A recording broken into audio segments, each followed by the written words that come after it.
CD 10.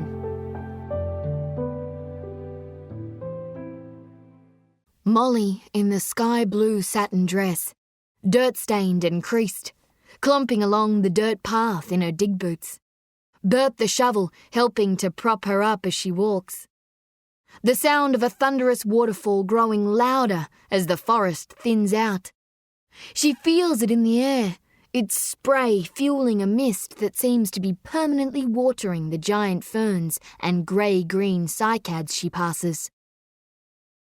And then the waterfall comes into full view, and it opens up to Molly Hook like a new world.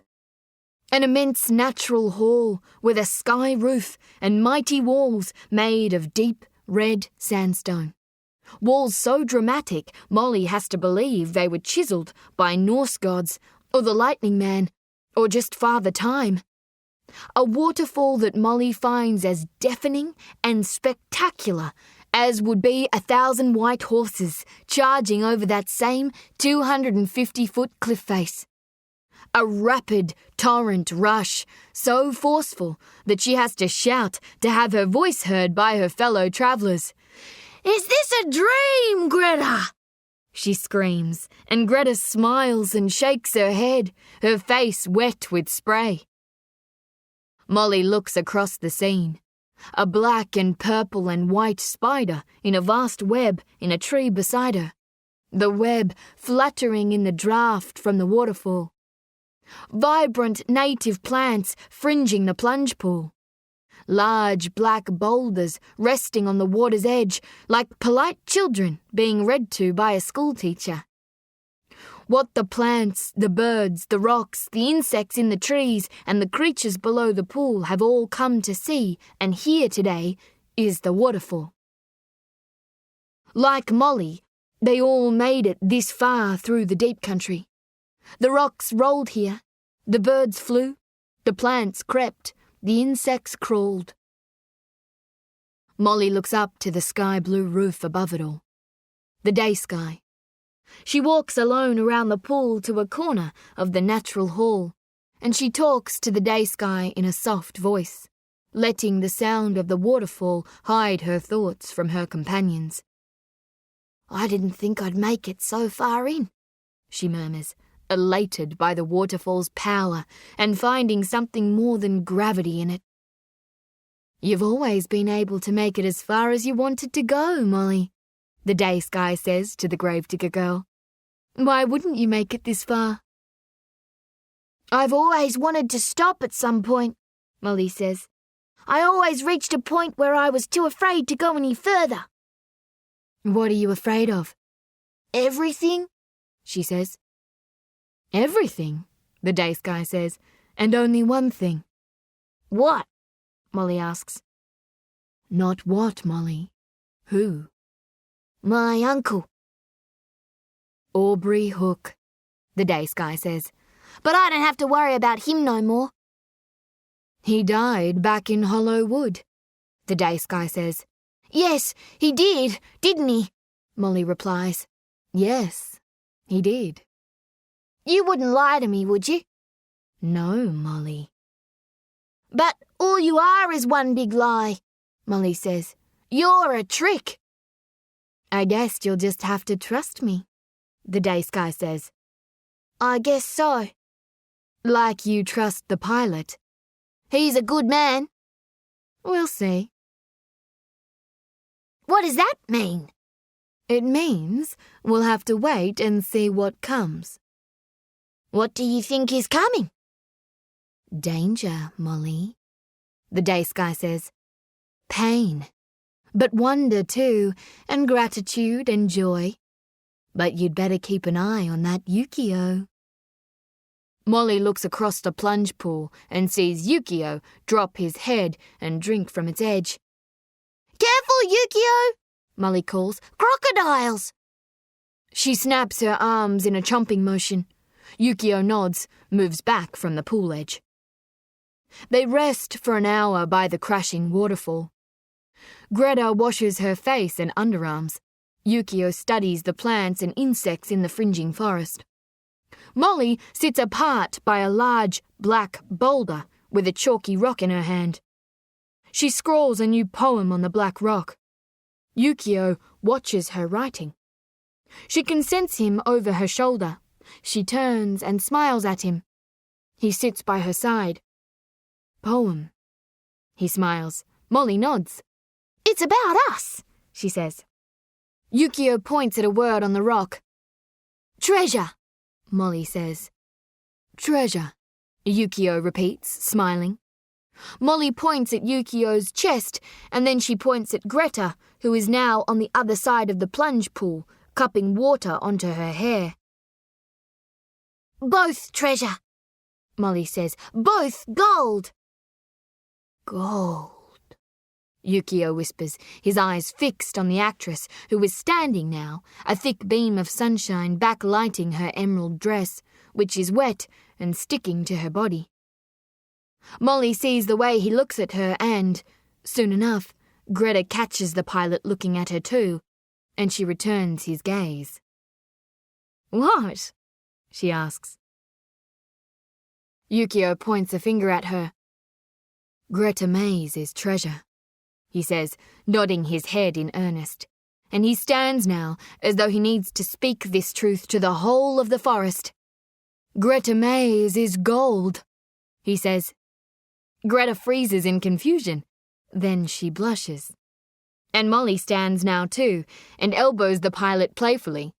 Slow down, Romeo, she says. Yukio whips his head back to Molly. Romeo! He rejoices in his broken but improving English. Wherefore art you, Romeo? Molly waves him in close. She offers her wisdom with a series of backhand pats on his belly, like she's a pub bookie giving priceless horse tips to a penniless mug. Don't go climbing up the balcony so quick, you know what I mean? She whispers.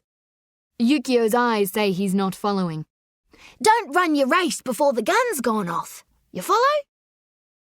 Race. Gun, Yukio says. She pats his belly again. You gotta keep your cards close, Yukio, she whispers. Then lay down that king of hearts when she least expects it. Don't go laying down all your joker cards. You gotta show her your heart without spilling your beans. Yukio concentrates on her words while Molly turns to the edge of the waterfall and skims the rock she used to write her poem along the rippling pool. She counts the number of times it skips across the water. 5, she says, proudly. And from the other side of the pool, Greta watches Yukio skipping stones into the water and laughing along with the gravedigger girl. And for a moment, Greta wants this time in this place to slow down so much the three of them could stay like this for a month, for a year, for a lifetime. That man saved her life. He came back for her. He fought a giant for her, and he nearly died in the process. And she saw his face when his neck was being strangled by the giant's hand. His face was so serene. His eyes were sailboats on calm seas, and he was sailing off to some place she knows as well as him. It wouldn't be so bad, she thinks. It wouldn't be so bad if there's nothing left. Not so bad if it's all blown up back there, beyond the beginning of the deep country. Only 3 people left on Earth to walk it.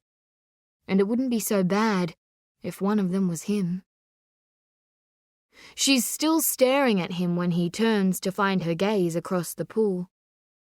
She's still staring at him when he gives her a kind of half-smile that tells her, in the best kind of language, the noiseless kind, that he knows it makes no sense to be here. He knows it makes no sense to feel so alive when she was just so close to death.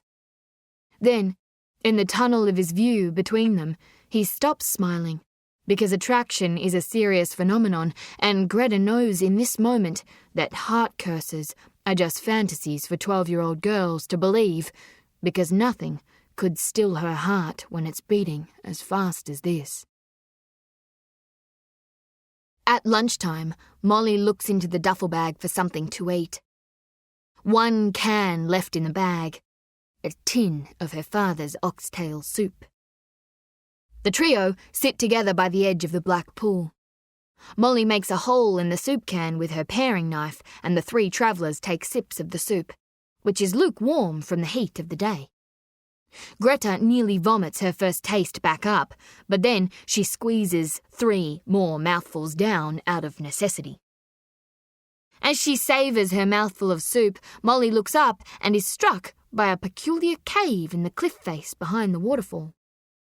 She notices a series of boulders, fallen and crumbled into place over millennia, which form a rough climbing route up to the cave entrance, and she studies the curious shape of the cave's black void. Greta washes her hands in the plunge pool. "So where do we go now?" she asks. "We've run out of track." Molly is still looking at the cave, veiled by the rushing water. "Where were you born, Greta?" "What's that got to do with where we're heading?" "Just tell me where you were born." "Leipzig," Greta says. "Where's that?" "About 100 miles southwest of Berlin," she says. "My family came to Sydney when I was 2 years old."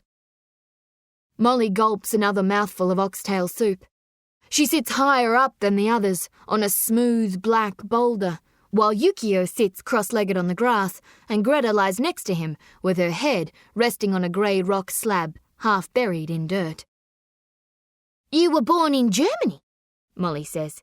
She nods at Yukio. "He was born in Japan, and I was born in Darwin. But I reckon we all came from the same place."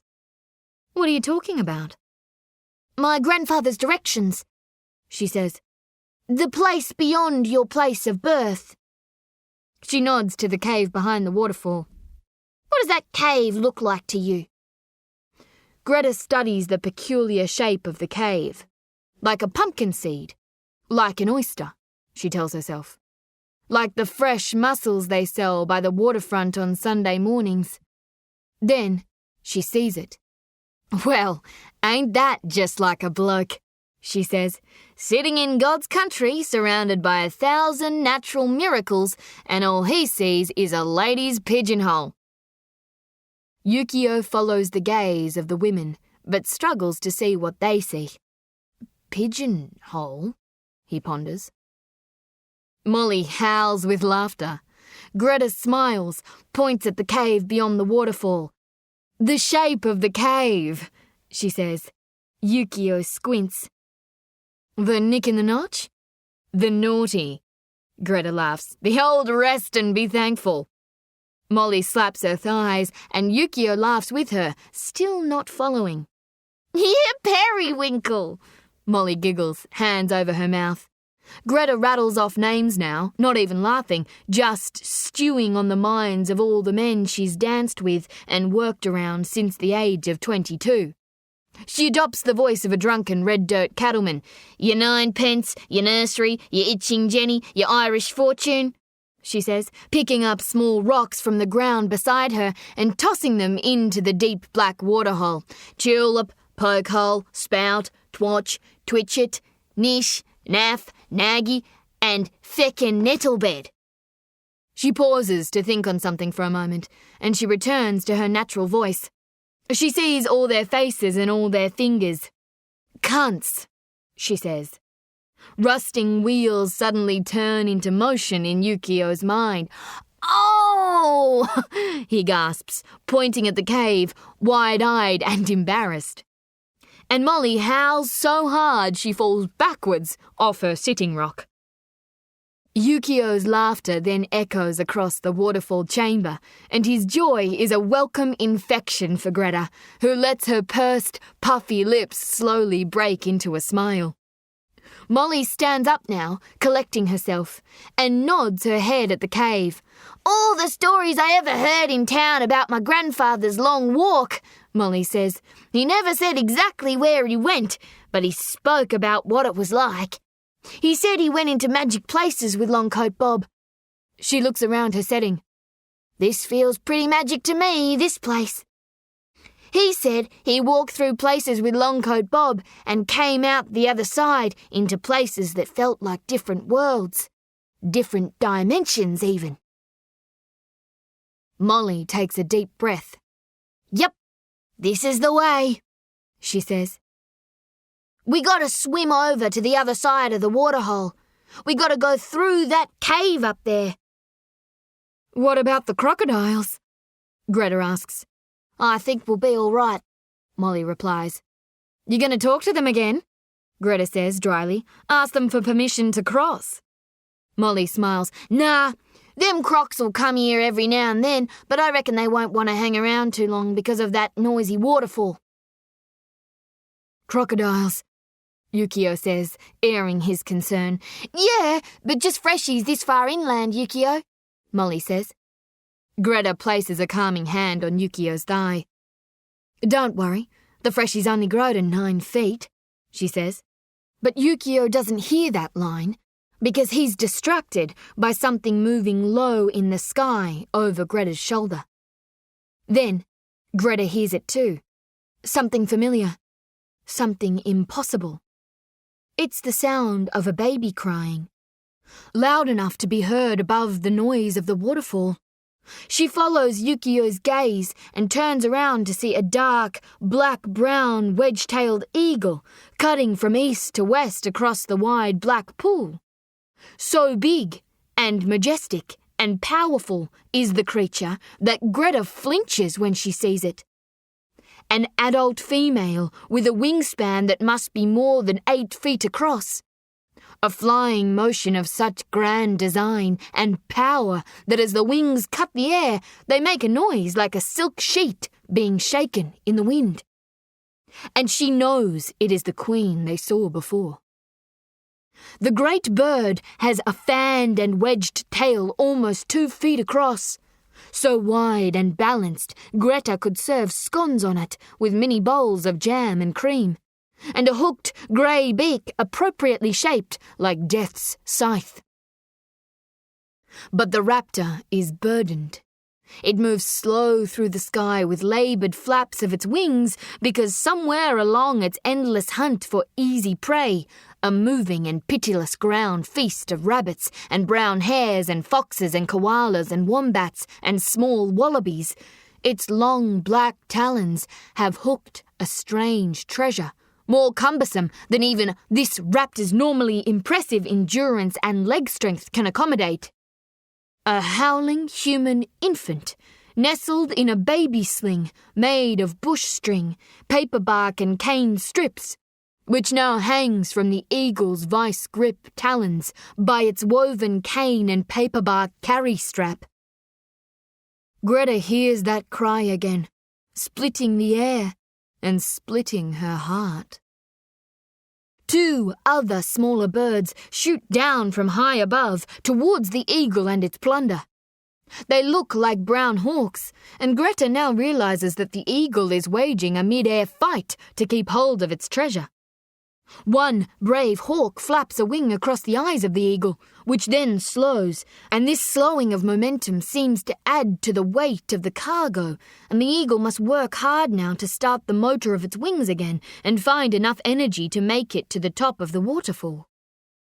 Then the second hawk attacks the eagle from the side with a surprise flurry of wings and raised legs and talons, and the mighty eagle is forced to defend itself. It releases its prized and howling plunder and raises its own spent legs and talons up to the spirited hawk, driving hard with a flap of its wide wings to force the hawk back so it can fly freely out of the gorge. Molly Hook sucks air deep into her lungs as she watches the baby sling with the baby inside it falling towards the black pool. But Greta Mays, the toast of Palmerston, is already swimming across the water as the baby lands hard. "Greta!" Molly calls. The actress's arms turning like windmills through the water, calves and thighs thrashing through the glassy pool, her saddle shoes still tied to her feet. Her head is down in the water and she takes no breaths because she doesn't want to lose any speed. A single word crosses her busy mind while her head is under the water. Freshies. But she powers on, and when she raises her head, she sees the baby in the sling, bobbing momentarily on the surface. But then the water fills the sling and sucks the baby under. Greta takes a deep breath and dives deep and hard. Molly and Yukio watch her disappear. "Greta!" Molly screams. No movement for a long moment. Just the crashing of the waterfall. And then she reappears. The actress, one arm stroking across the water and the baby inside the sling held up to her chest. Her usually bouncy blonde curls sopped across her ears, concentration and determination and fire across her face. Molly breathes with relief, and she knows now just how much she cares for this woman in the water. A good one, she tells herself, the real good one. She would cry for her if she could, but instead she drops the empty can of soup on the ground, picks up Bert the shovel and her duffel bag, dives into the black water and follows the actress to the other side of the falls. Yukio, the pilot who fell from the sky, stares at these strange creatures in the water and wonders what kind of place he fell into here, in this continent south of everything. A place where birds drop children from the sky and angels with blonde curls dive into crocodile-infested waters to save them. But this is not a time for thinking, he tells himself. This is a time for action, for doing what the actress did. He's not a natural swimmer. He was never the kind to dive into blind bodies of water. But this place south of everything is transformative.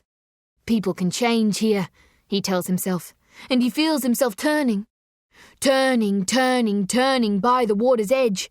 And he dives into the water and dog paddles awkwardly across the pool, panting with every moment and struggling to keep his heavy war boots moving. The raging waterfall thunders down to his right, and he fights to stay away from the suck of the plunging water. Near the far edge of the pool, his boots find purchase on moss and mud, and his arms reach for a fern that he then uses to pull himself onto a thin ledge of sandstone. He stands up out of the water, puts his hands on his kneecaps to catch his breath, and then staggers over to the women. Molly huddles against Greta's left shoulder, and Yukio now stands at her right shoulder, and the three wanderers catch their breath as they gaze into the eyes of the newest member of their travelling party. A baby boy in Greta's arms, his big, brown eyes staring back at the woman who holds him so carefully, so naturally. "Shh," Greta says. "Shh." And the boy does not cry. The fourth sky gift. Everything we need. Cold in here. Dank and earthy and smelling of batshit. This is the dark cave Greta spoke of. "Close your eyes," she said. "You don't realise it, but you're actually standing inside a large stone cave in total darkness." This is what Molly's cave looked like in her mind. This was the place before the sad place she saw beyond her bedroom door. Outside that bedroom in her mind was a hallway, and at the end of that hallway was a bedroom where the moon lit up her mother's face, and where the shadow wolf moaned in the dark. Everybody has a sad place, Molly thinks. What's waiting for me outside this stone cave? What's beyond the bedroom door? "Can you see anything ahead, Molly?" Greta asks, and her words echo through the pitch-black tunnel. Molly walks up front, banging Bert's blade against the large boulders that clutter the passageway that has so far stretched some 40 yards from the waterfall. "I can't see nothing." Greta, walking in the middle of the trio, holds the baby boy in a firm two-arm grip against her chest. If she trips again on one of these boulders, she'll twist and shoulder the brunt of the fall. "This fella's gonna need feeding," she says. "Hold the boy," she tells herself. "Protect him from this strange country.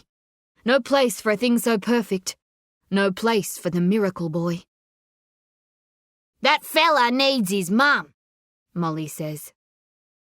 Yukio Miki walks behind the actress and the gravedigger girl, running his right palm along the cave ceiling, which is only a forearm's length higher than his head.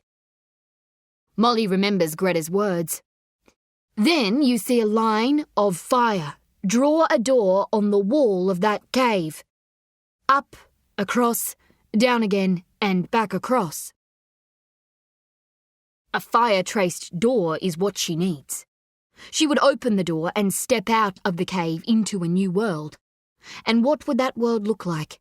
That place? What if there was no shadow in that place? No moonlight? Only sunshine? She sees her mother, Violet, and her mother is beautiful there. And she wears a smart dress that her best friend, Greta Mays, bought for her. Because in this place, in this world, Greta could be the friend her mother never had. The strong and reliable friend she always needed to lean on. These two best friends now sip fresh lemonade and smoke cigarettes in sunglasses under the milkwood tree in the backyard of her grandfather Tom Berry's sprawling old house on the Darwin waterfront. And Molly runs into her mother's arms, and they spin, and together they lie on their backs beneath the milkwood tree, looking up at the sky. "Can you feel it, Molly?" her mother asks. "Can you feel it? We're on top now, Moll. We're on top." "Greta?" Molly calls softly through the darkness. "Yeah, kid?" "It wasn't the sky," Molly says. "What's that?" "I know it wasn't the sky who gave me that first gift," she says. "It wasn't?" Greta replies in the darkness, gently, tenderly. "It was my mum who gave it to me," Molly says. "I know that. I've always known that. I just liked the idea that the sky might give me gifts. No one else was giving me gifts. I thought that the sky might see me down here and it might want to make me happy or something." Three wanderers and a baby in the darkness. A long silence. "But why would she give me my grandfather's map like that?" Molly asks. "Why would she say it was all coming from up there and not down here?" "Maybe she wanted you to know there was always some place beautiful to turn to," Greta says.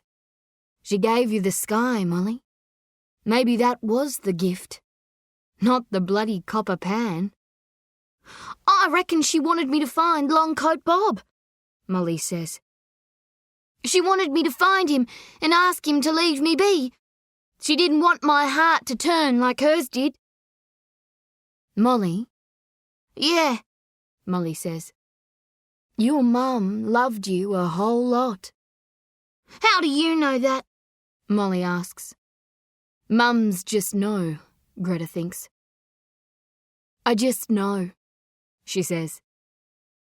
"Yeah, I reckon she did.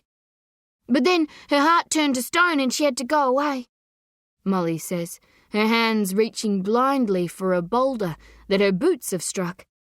She lifts her legs over the boulder and says, "Boulder coming up." "Hearts don't turn to stone, Molly," Greta says. "But they do turn. One day your heart is filled with nothing but love, and then something gets inside and mixes in with all that love, and sometimes that something is black, and sometimes it's cold, and it feels just like stone because it's heavy, and sometimes it gets so heavy you can't carry it inside you no more." "Sometimes I feel mine turning," Molly says. "Yeah, I feel it too," Greta says. "You do?" "Of course I do," Greta says. "But guess what?" "What?" "Sometimes I feel it turning back the other way." "You do?" Of course I do. When? Molly asks. When I talk to you, for a start, Greta says. Molly stops walking. She reaches a hand out for Greta in the darkness.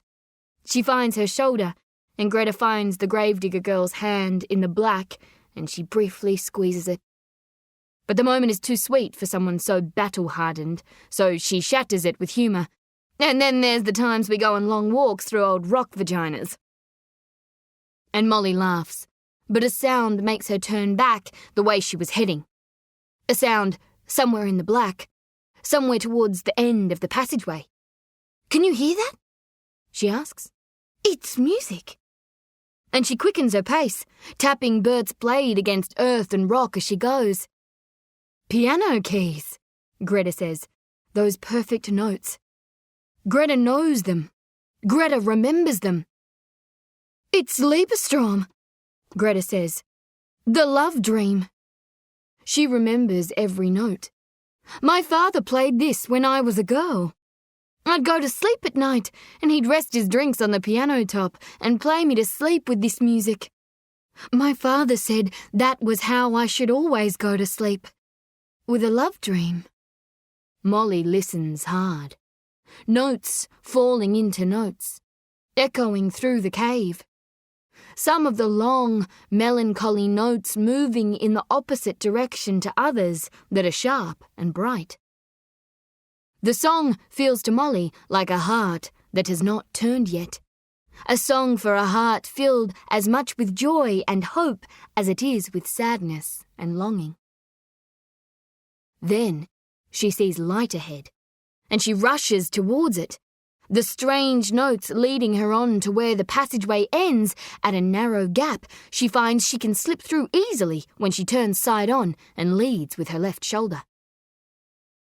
She emerges into a clearing flanked by rugged and sloping sandstone.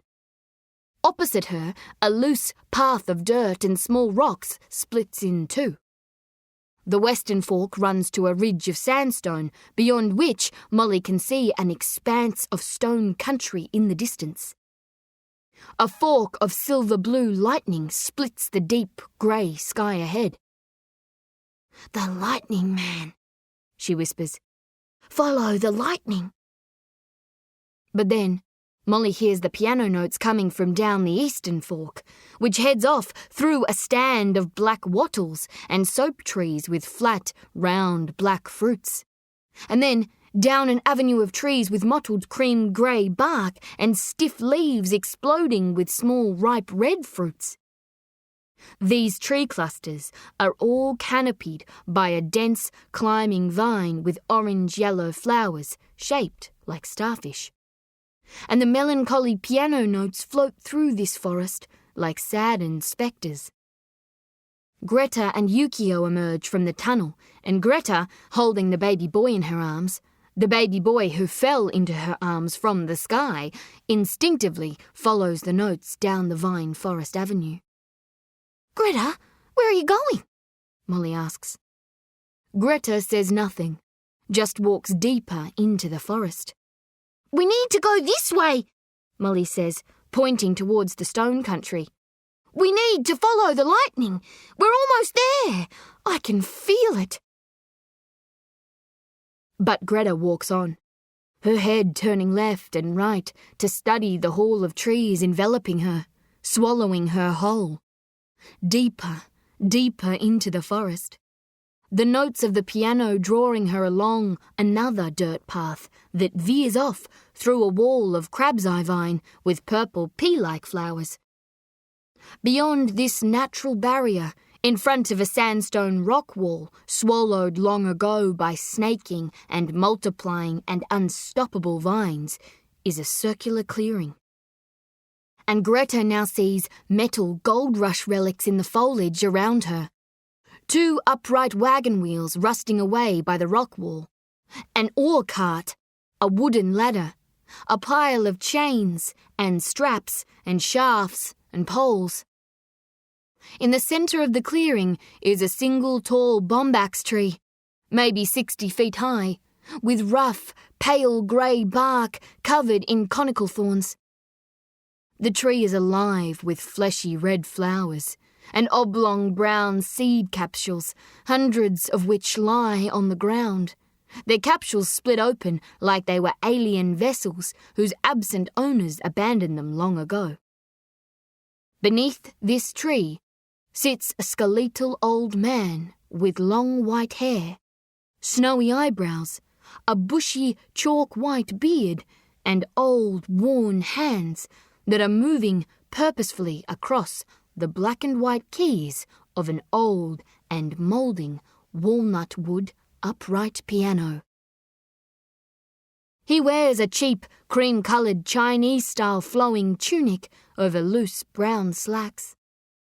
No shoes on his feet. He's lost in his own music, his eyes closed and his head moving along the hills and valleys of his ghost notes that spirit themselves away from the piano and into the dense forest. And Molly can see now that the old man is playing for an audience of a kind. There are 8 bodies scattered behind him across the forest floor. 8 people sleeping. At least, Molly hopes they're sleeping. Chinese men and women in rag clothes. All of the sleepers are old and frail.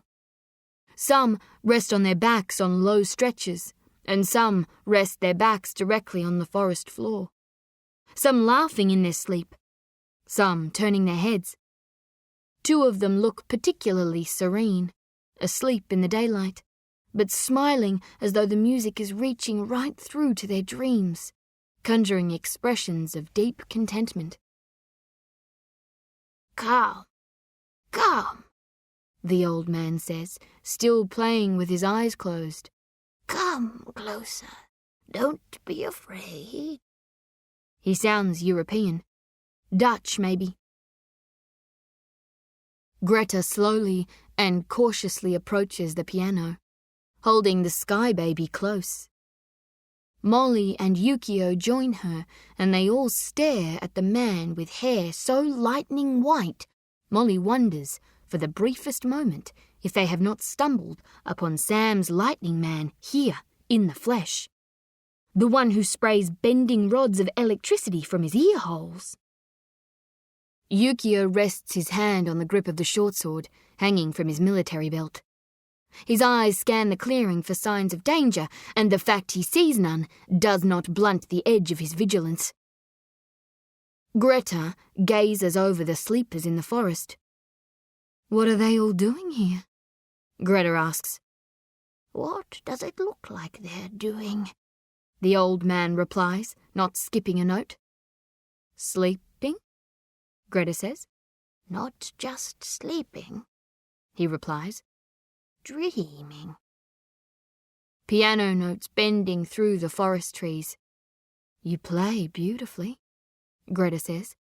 The old man does not stop his fingers to respond. I play nothing, he says. The machine plays me. I just sit down at it. Notes into notes. Fingers still working across the keyboard. There is little flesh in the old man's cheeks, and even less hanging off his arm bones. I've always liked this music, Greta says. Your father played it for you, the old man says. How did you know that? I played this for my daughters, the old man replies. Fathers should always play the Liebestrom for their daughters. When the old man talks, Greta can see that his teeth are rotting, and there are faint black stains on what's left of them. There's a tar-black tinge, too, around the edges of the beard hairs closest to his mouth. Dad said it was from a poem, Greta says. Notes into notes into notes. Oh, love, as long as love you can, the old man recites. Oh, love, as long as love you may. Now Greta can see the old man's tongue is black too. The time will come, the time will come, the old man says. when you will stand at the grave and mourn, be sure that your heart burns and holds and keeps love as long as another heart beats warmly with its love for you. The old man opens his eyes now, and he finds Greta staring at him, but he does not stop playing, and then his eyes move to the baby boy in her arms. The man's eyes are a deep blue, and the colour pops from his face because everything else about him is white. He smiles, and his smile stays wide when he turns to Molly behind Greta's shoulder and Yukio behind Molly's shoulder. He stares into Molly's eyes. Do you want to know the secret? He asks the gravedigger girl. Yes, Molly says. My human heart needs to stay warm, he says. But it can only stay warm by warming your heart. That's the trick of the human heart. The old man now stares into Yukio's eyes. But the music that came from that poem is far more miraculous than any poem, don't you think? The old man asks. Yukio's face reveals nothing when he stares back at the old man. The old man plays on. The music reminds us that the miracle of love is that it is transcendent. That's the trick of true love. It transcends even death. The baby in Greta's arms cries. The old man plays on. That baby does not belong to you, the old man says. Molly steps forward to stand beside Greta. The boy dropped from the sky, she says. The man doesn't miss a note, keeps on playing. Changes in key signatures, long notes with stretched stems, a high note cadenza. A bright run of notes that feels to Greta like the story of the song is moving now into the composer's intended dream territory. A baby boy just fell from the sky, the old man ponders. An eagle had his hooks in him, but then he dropped him in the drink, Molly says. It was only because of Greta that he's still breathing. The old man nods at Yukio. Did the eagle drop the Japanese soldier down here too? The baby cries again. Greta rocks him. Shh, she whispers. I once saw an eagle flying with its claws hooked into a dead goanna twice as long as that baby, the old man says. Remarkable creatures. Do you know who the baby belongs to? Greta asks. No, the old man says. Do you know where I might find the boy's family? No, he replies, because that boy's family never stays in one place. They're like these fingers of mine, always moving. But you rest assured they'll find the boy. How will they find him if I have him? He's a son of this place, the old piano player says. The land will tell his family you have him. Molly spots a small green fruit resting on top of the piano. The fruit has been split open, revealing a marble-sized black seed that seems, to Molly's eye, to be covered in bright red blood. She leans closer to inspect the strange seed. Myristica insipida, the old man says. Native nutmeg. Who are you? Molly asks. I'm Lars, he says. Who are you? I'm Molly Hook from Darwin, she says. I'm looking for a blackfella named Longcoat Bob. The old man's fingers stop with a low note thud, and he slams the fallboard down hard over the keys, making Molly jump on the spot. Why do you want to find Longcoat Bob? You know him? Everybody in this forest knows Longcoat Bob for one reason or another, he says. But what's your reason for knowing Bob? He put a curse on my family because my grandfather stole his gold long ago, Molly says. What happened to your family?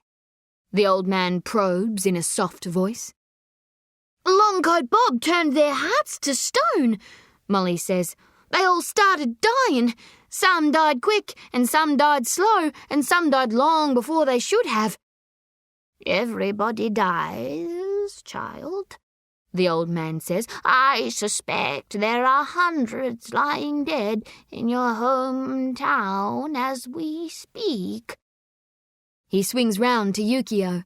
They died before they should have too, and not at the hands of a black man's magic stick. He turns back to Molly. But one should never mourn the dead, Molly Hook from Darwin, for they have embarked on a journey far more wondrous even than the one that brought you here. You stumble blindly in your boots here on earth, but the dead take flight, Molly Hook, through light and through dark and through light again. I need to find Longcoat Bob, Molly says. Is he anywhere in this forest? Are we even going the right way? Yes, the old man says. He's nearer to you than you think. The baby cries again. The boy is hungry, the old man says, turning back to Greta. We've run out of food, Greta says. The old man smiles. He raises his arms up to the forest. There is food all around you, he says. This forest has everything we need. The boy needs milk, Greta says. The old man nods. He rises slowly to his feet and walks towards a thick layer of wild passion fruit vine hanging off the rock wall bordering the circular clearing. Come meet my friends, he says. He pulls a thick clump of vine back as sure as he would pull a curtain on a window frame, revealing a tunnel cut into the rock. Come, the old man calls, waving his arm. Molly casts her eyes over the sleepers on their backs in the forest. You just gonna leave these people here? She asks. Of course, the old man says. Their dreams haven't ended yet. Molly turns to Greta at the piano. We need to keep going, she whispers. Greta assesses the old man, looks down at the boy in her arms. He needs milk, she says. But we need to follow the lightning, Molly says. Greta turns back to the old man, weighs her options. Come, the old man calls. Don't be afraid. Come meet my friends. The boy needs to eat, Greta says to Molly, and she walks across to the old man, who smiles when Greta ducks her head into the black void of the cave. His home is an underground network of old gold mine tunnels, lit by lanterns and candles. Lars leads his guests through a central corridor, and Molly walks behind Greta, looking left and right at the corridors branching off the main walkway. There are other people in here. Many others. Down one corridor on the left, a slim Chinese woman, maybe in her mid-20s, leans against the entrance to another branching passageway, with a young Chinese girl, 5 or 6 years old, standing by her side. Molly watches Lars say something to the young woman in Chinese, and the young woman appears to acknowledge his words, and she slinks away with the child, drifting into the darkness. On the right of the main corridor now, in the entrance to another corridor, stand a young, red-haired woman in a loose and dirt-stained linen dress. "Have you seen Marielle?" Lars asks the red-haired woman. "She's in the reading room," she replies. "Inform her of our guests," Lars says. "We have an infant here in urgent need of milk." Molly smiles politely at the red-haired woman as she passes, but the red-haired woman does not smile back. "How long have you been living down here like this?" Greta asks. 7 years, Lars says nonchalantly, as if that is a perfectly reasonable amount of time to live inside a large hole in the earth. He comes to a stretch of red matting laid down in the corridor in front of the entrance to another, more expansive cave lit up by flamelight. By the side of the natural arched opening sits a row of shoes and sandals. Lars spreads his right arm out. "Please, after you," he says. Greta steps into a spacious circular chamber, lit by 6 rows of thick, white wax candles lining the walls at separate points. 6 wooden workbenches are spread across the room, each one 3 feet wide and 1 foot across, and poorly knocked together from found timber and nails. Atop these benches rest specimens of native plants, some in large glass jars and some in pots filled with soil, and some dried out and pressed flat between sheets of paper. "What is all this?" Greta asks. "Test samples," Lars says. "Research." Molly puts her eyes up close to a jar of white globular fruits the size of sweet peas. "What are they?" Molly asks. "Magic beans," Lars says. "Make a paste out of those and rub them across your chicken pox. You'll be healed right quick, just like magic." This room has given the old man energy. Greta sees a new oddness in him. His speech quickens.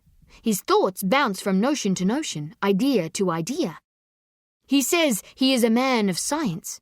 He says he is a man of medicine. "What's that one?" Molly asks, looking into a jar of stalks with red fruits. "It's an insect repellent and a contraceptive all in one," he says. "A what?" Molly asks. He says he calls himself a botanist, but the description speaks nothing of his life's work. He says he came to Australia with his wife, Marielle, to document and share his observations on the uses and compositions of ancient bush medicines, long known to northern Australian Aboriginals. "What's that one?" Molly asks, looking at a prickly bush. "The cure for rheumatism," he says proudly.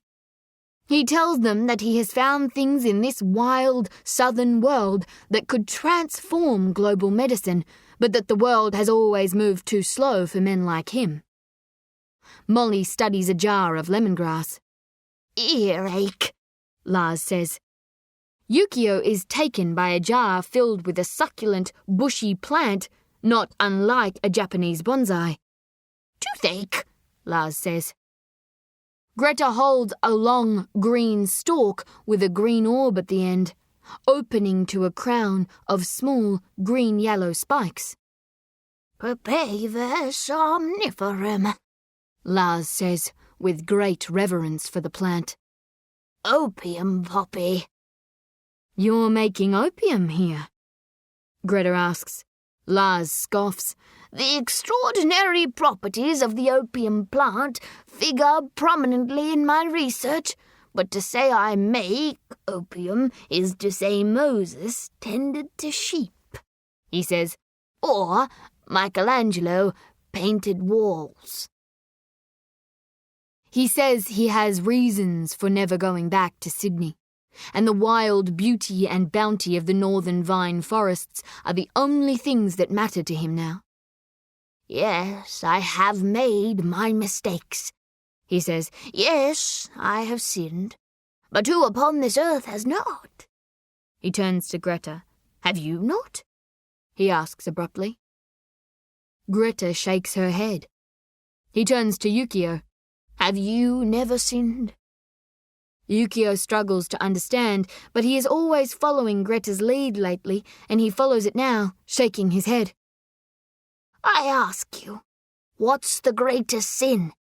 Lars continues. "Using my gifts to ease their pain, or knowing I can ease their pain with my gifts, but refusing to use them?"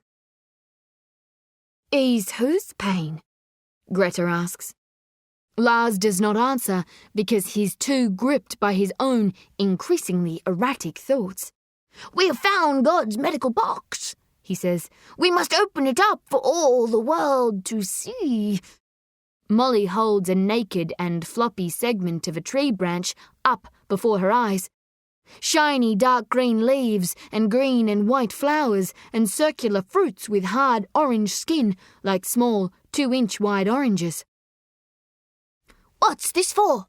she asks. "Nux vomica," Lars whispers, wide-eyed and mystical. He leans down to the gravedigger girl.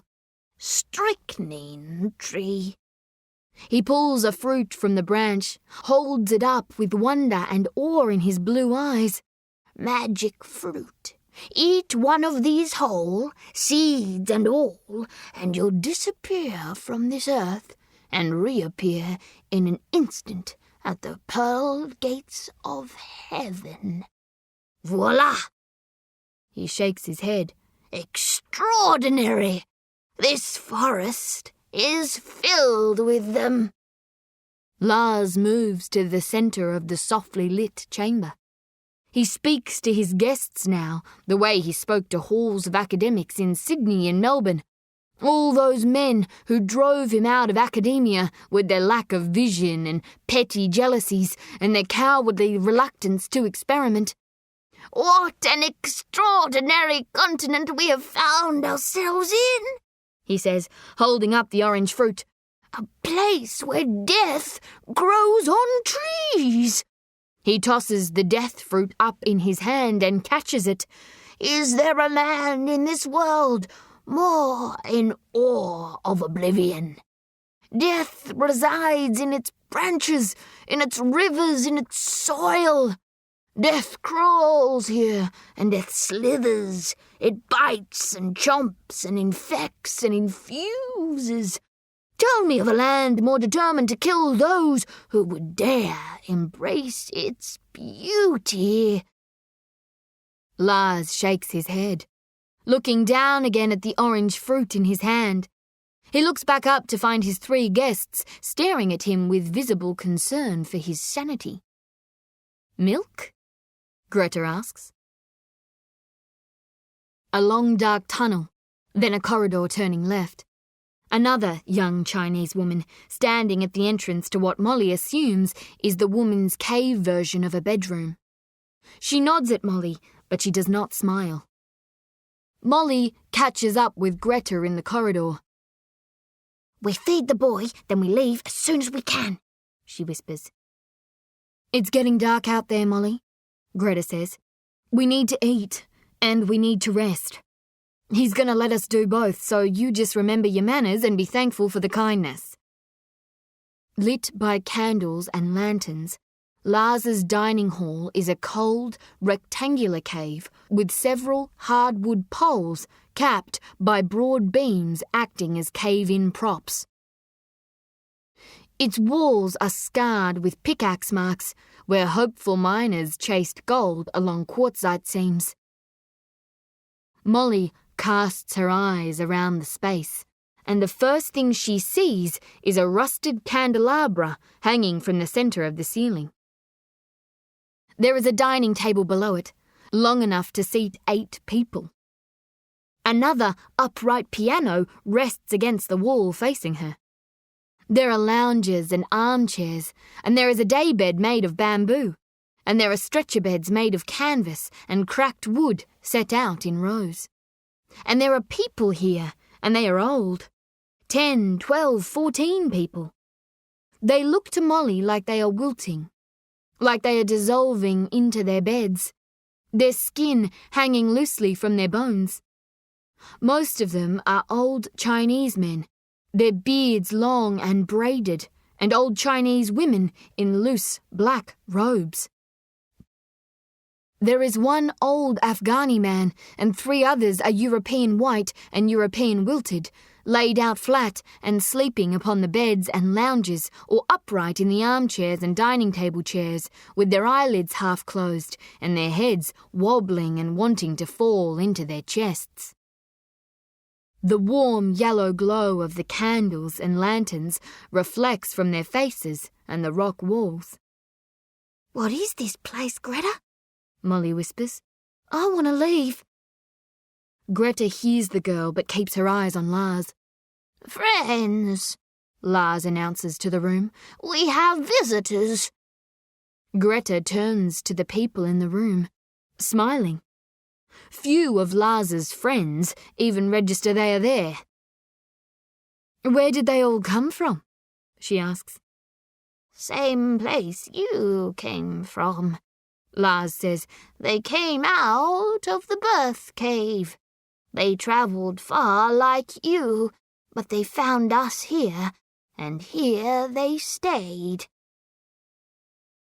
A rattling wheeze echoes from a skeletal, elderly Chinese man lying flat and shirtless on a stretcher. He coughs and spits saliva and blood into a bowl carried by a young Chinese woman who seems to be nursing several of the men and women. Greta looks around the room. Bodies thin as glass. Chest bones sucked down into flesh by time and sickness. "They're all dying," she says. Lars nods his head. "And they will die without pain." He says they are the unwanted. He says they are the ones who ran to the gold, then ran further into the deep country when the government asked them to sail back home. "What do you all live on down here?" Greta asks. Then, a voice from an entrance to her right. "Understanding," says a thin, slow-moving woman in her 60s or 70s, with long, straight hair as white as Lars's.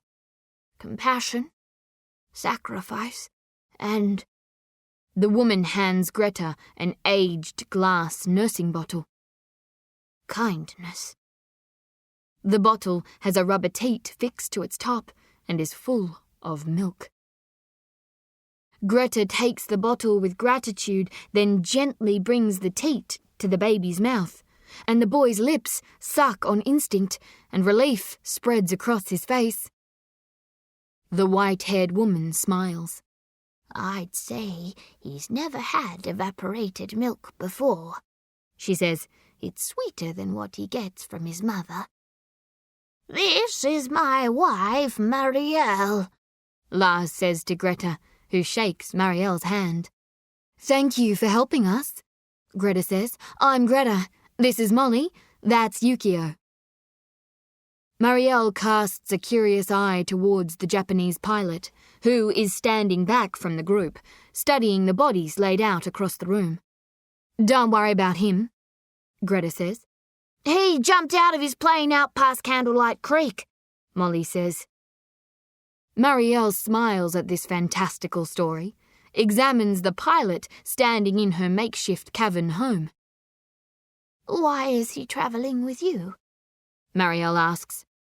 "He was sent to protect us," Molly says, sounding more defensive than she intended. "He's our friend. That's all." Marielle nods. "The baby dropped out of the sky too, it seems," Lars says. Marielle is silent for a long moment, nodding to herself. She focuses on Greta. "Like a gift from God," she says. "A gift from the sky," Molly says. "They're searching for Longcoat Bob," Lars says to his wife. Marielle nods slowly and gracefully. I see, she says. A young Chinese woman approaches Greta with a bowl of sliced apple and boiled bush yams. Marielle waves an arm towards the dining table. Please, eat with us, she says. You must be so tired. You need rest. Then she turns to Molly and smiles warmly. You have come so far to be with us. You have seen so much. She puts her hand under Molly's chin, stares deep into her eyes. You carry so much with you, she says. So much pain. They eat, surrounded by the dying. Greta and Yukio spooning up mouthfuls of hot bush onion soup that's the colour of dirty water, but tastes so good slipping down their throats and filling up their bellies that they splash it across their chins in their hurry to get more down. Yukio stuffing boiled yam chunks into his mouth with his fingers. Greta sucking on the skin of a cured eel that Lars pulled from the traps he keeps in the waterfall pool back beyond what he calls the birth cave. The people who find us leave their old selves on the other side of that birth cave, Lars says. They come to us reborn at the very moment they are ready to die. When he says things like this, Molly turns to Greta and gives an urgent and brief look that says they should leave, but Greta stays, because she is tired and she needs to rest, and she will do that tonight, even if it means sleeping among the living dead. I know it must seem strange to you, Lars says. A hospice in a gold mine. But the fact remains that I achieved more in the field of plant science and pain reduction in this unlikely cave that I did in a lifetime inside a laboratory. These people, Greta says, spooning up more of her soup. You give them things? Yes, of course, Lars says. And they are grateful for it. That is why they stay.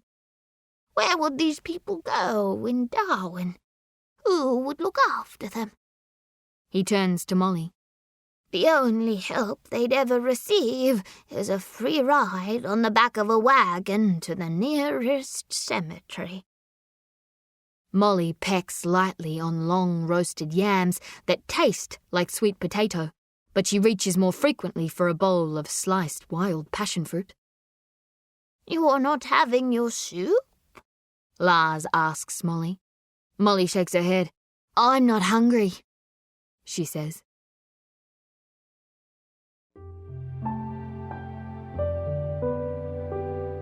This is the end of CD 10. The book continues on CD 11.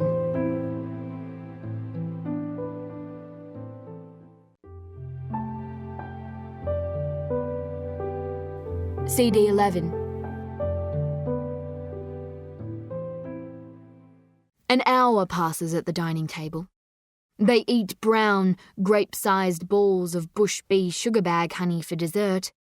Marielle speaks of the couple's long journey into the forest. Amsterdam as young lovers.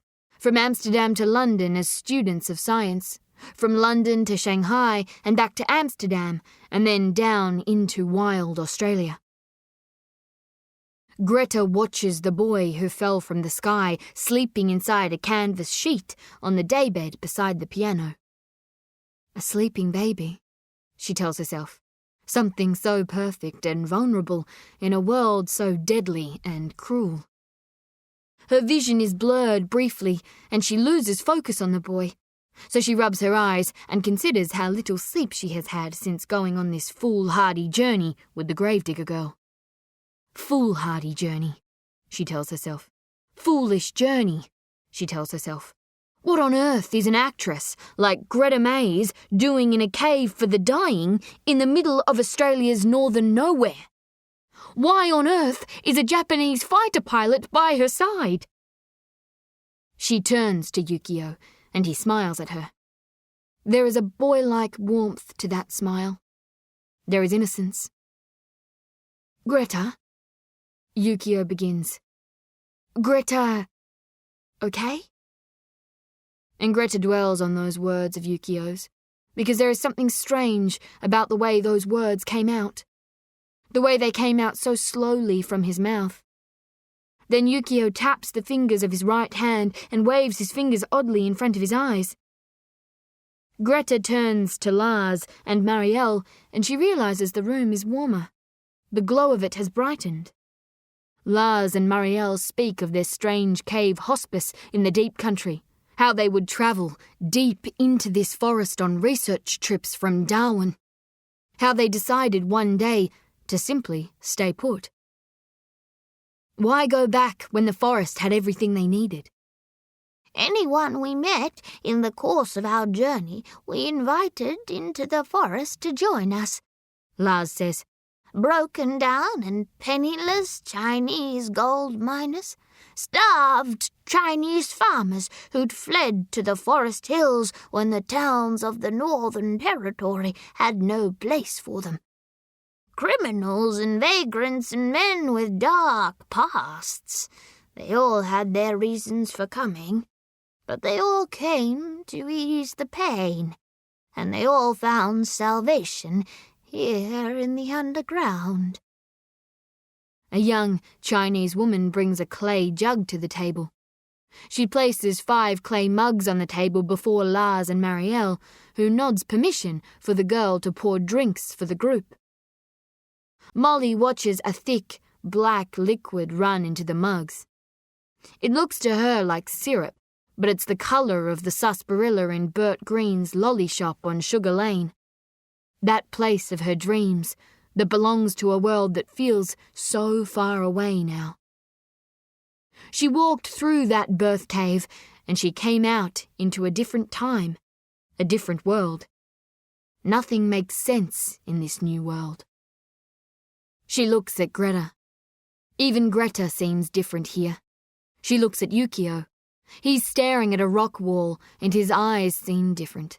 There's no more life in his face. She watches Lars sip his drink like it was breakfast tea. He closes his eyes after several sips, breathes deep.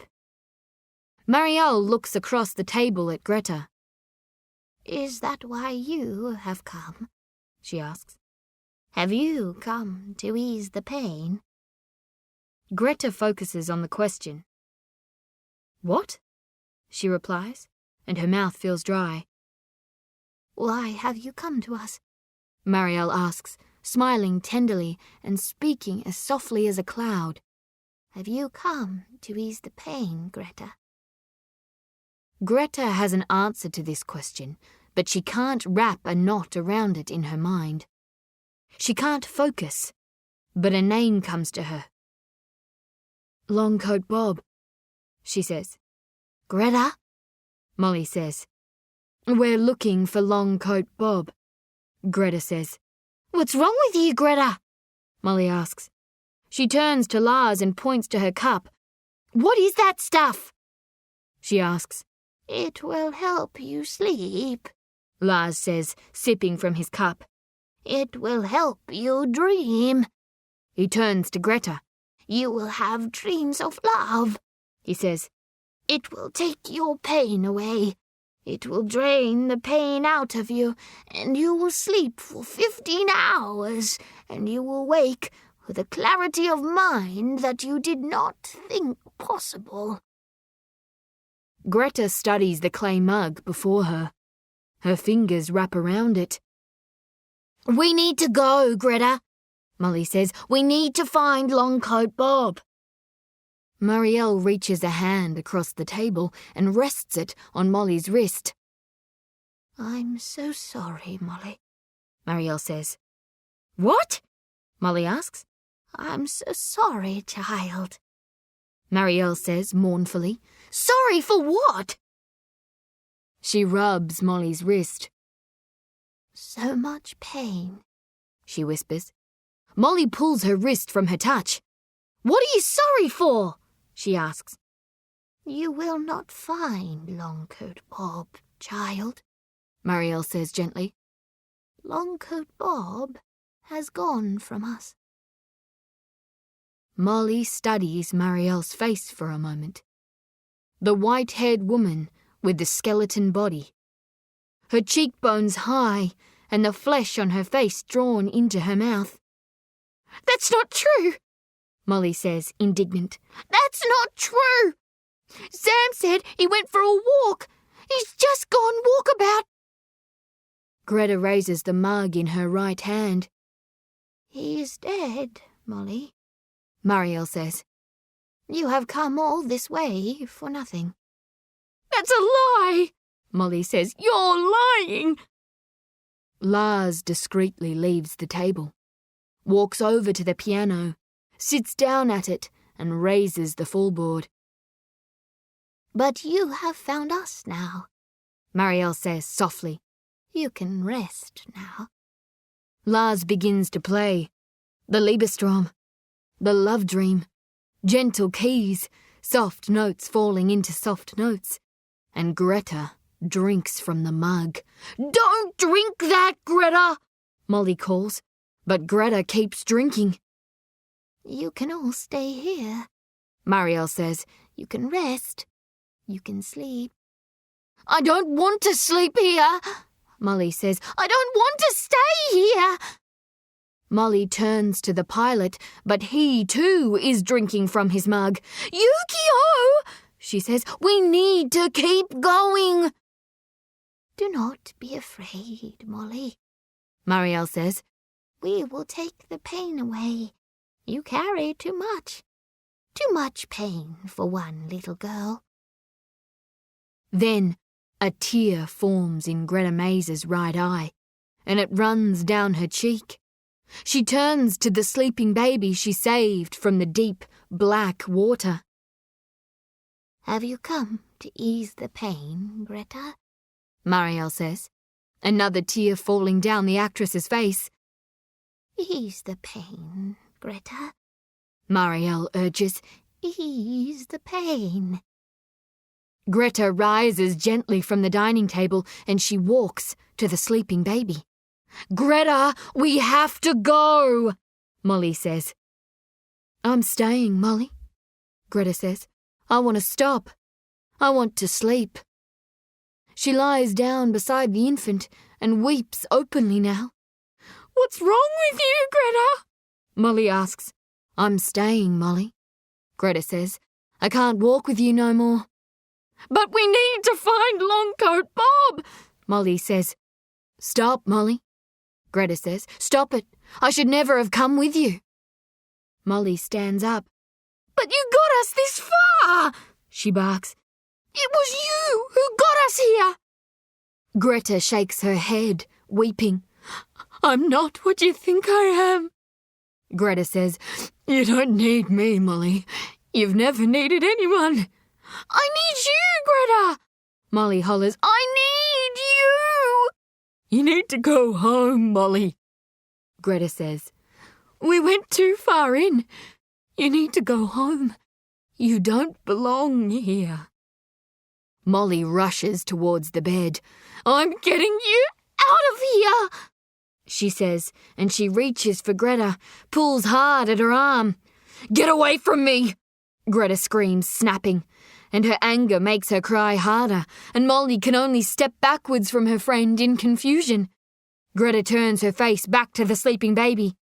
"I won't leave you," she whispers. Yukio rises from the table, and he slowly walks over to Greta on the bed. He lies down on the other side of the boy, the child between them. "What are you doing, Yukio?" Molly asks. "It's that black stuff. They poisoned you, Yukio. They gave you poison. They're gonna make you sleep here." Molly looks at the faces of all the skin and bone men and women, dazed and sleepy and half dead and sinking into their stretchers and daybeds and worn and torn lounges. "They're gonna make you sleep here forever." Greta won't stop weeping. "They took my child," she whispers through her tears. "They took my child." Then tears fall from Yukio's eyes. 1 tear, 2 tears, then a flood. He speaks in Japanese through his tears, and he cries harder when he finishes his sentence. And Molly watches Greta reach an arm over to Yukio, and Greta leaves that tender hand on his side, and he reaches an arm over across the baby and rests his trembling hand on her side. And Molly watches these 2 strangers, her companions, her friends, her strange long-walk family, weeping together. Weeping without her, because she is the girl who cannot cry. She is the girl who was born into the curse of Longcoat Bob. She is the girl whose heart will turn to stone. Then she hears more weeping from the dining table. It is Marielle. She is staring at Greta and Yukio, tears streaming down her face. She begins to wail loudly, hysterically. "Stop it," Molly says. But Marielle keeps wailing. "Stop it," Molly says. Lars's melancholy piano notes grow louder, and then the pianist, with hair like lightning, begins to wail with his wife. "Ease the pain," Marielle howls. "Ease the pain. Ease the pain," Lars hollers. Lars's tears fall onto his piano keys, and a crazed guttural wail echoes through the orange-glow cave chamber, and this wailing seems to make the near-dead rise. The patients in their stretchers sit up and weep, and others roll and squirm in their beds, releasing their own stored-up tears, spreading infections of weeping through the room and triggering one crazed and primal bout of sobbing after another. Molly screams, "Stop it! Stop! Stop!" But the lunatic wailings only build, and they swirl around her dizzy head, and she closes her eyes and blocks her ears with her palms, and all she sees is her Uncle Aubrey now, and all she hears is his deranged howling laughter, and all she sees is his smile beneath his black moustache, his deep satisfaction rising up from the cave of his cold stone heart. She opens her eyes again, and she finds Bert, the only friend she has in this upside-down world who is not crying. He's guarding her duffel bag, which carries the rock that she pulled from the chest of her mother, where once a good and kind heart beat warmly. She grips her shovel and grips her bag, and she runs. Dig, Molly, dig. Run, Molly, run. Run from this terrible mine. Run from this terrible wailing. Run towards the night. Run towards the night sky that tells no lies. Run towards the lightning. Run, Molly, run. The owner of the waterfall. He is content because the gastric mill of his digestive tract is grinding the body of an orange-footed scrub fowl swallowed whole some way back through the vine forest. And he's almost home. The crocodile's slender, darkly speckled snout pushes through a wall of evergreen ferns whose serrated fronds barely register on his pebbled and armoured scales. He can smell the waterfall almost as well as he can hear it, and he can see it all in colour. He stops at the edge of the black pool, and his heavy, shielded triple eyelids open and close as he scans his surroundings for threats and prey. He moves his 9-foot body slowly forward to the smooth, black rocks that edge the pool. But then he stops, because his eyes have locked onto an object across the water. It is blurred to him, too far away to be clearly visible, but he registers it as a threat. And, as always, his instincts are correct. Were he to slip into the water, swim nearer him, and with his 2 eyes just above the surface, observe the object closely, he would see that it is organic. A thing of flesh and blood, with a thick moustache, wearing a black hat and sitting on a rock. A man. A shadow. In his right hand he carries a gun. In his left he holds an empty can. He's reading words roughly scribbled on a rock.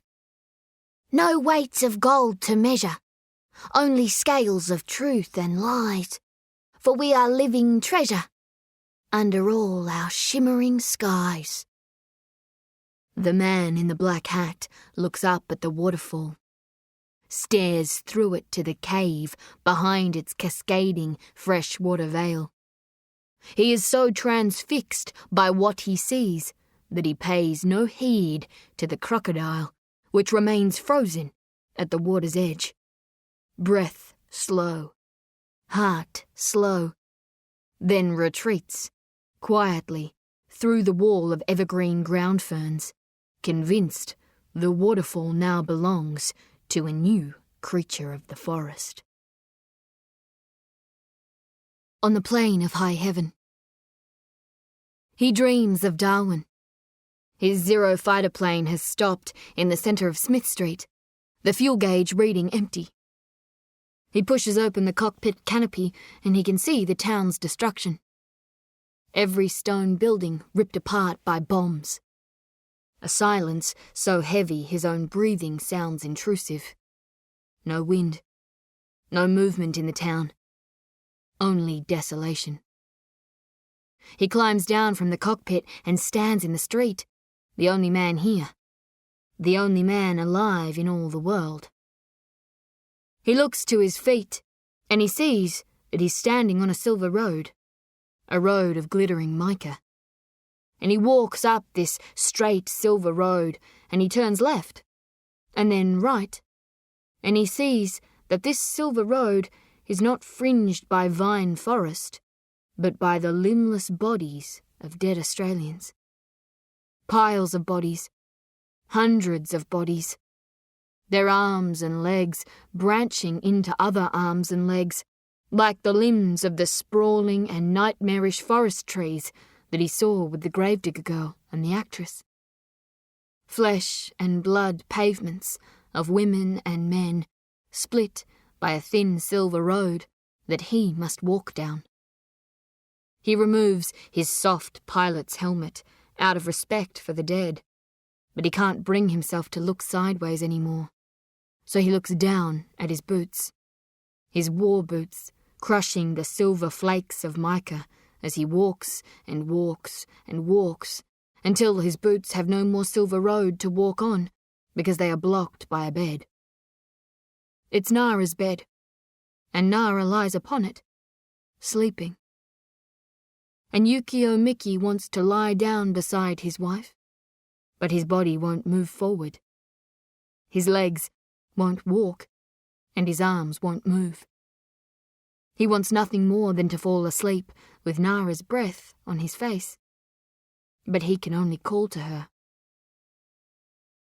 "Nara," he says. "Nara."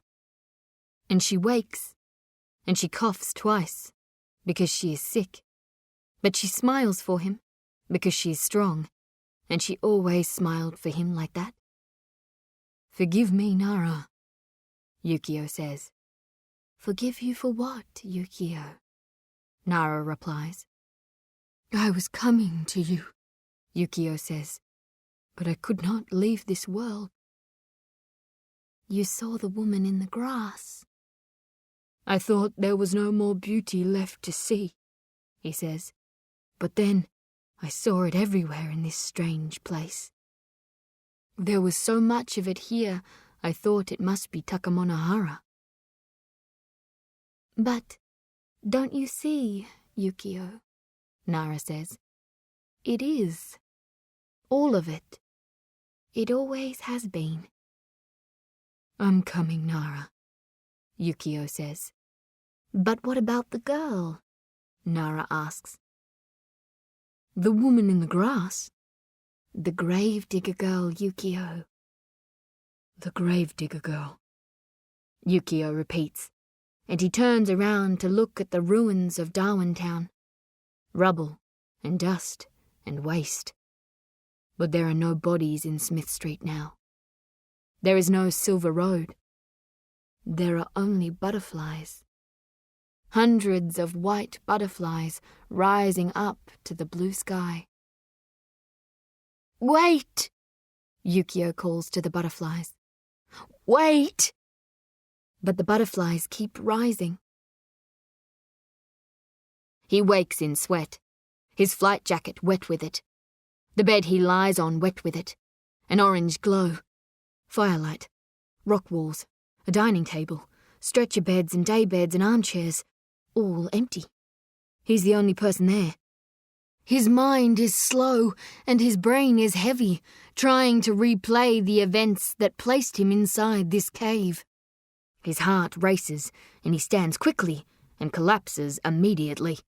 But then he stands again slowly and he moves to the dining table where he recalls spooning mouthfuls of onion soup, but little else. He stumbles groggily to an opening in the rock face and he looks down the corridor beyond it, but he can see nothing in the darkness. He moves back to the other side of the cave where another opening leads to another blind corridor. "Greta Mays!" he calls in his best English, and his voice echoes down the corridor. "Molly Hook!" he calls.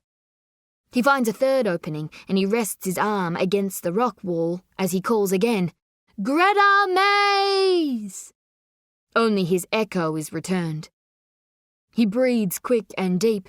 His mouth is bone dry. Only darkness in his vision. Then, far along the corridor, he sees someone, a woman, walking across the tunnel from left to right, from one side passage to another, holding a lantern up with her right arm. She moves quickly. "Hello?" Yukio calls, but the figure does not stop. Yukio barrels down the dark corridor blindly, his right hand feeling the rock wall for the entryway the lantern carrier scurried into. With his left hand, he pats the handle of his family sword, and the touch of it brings a comfort that does nothing to slow his heartbeat.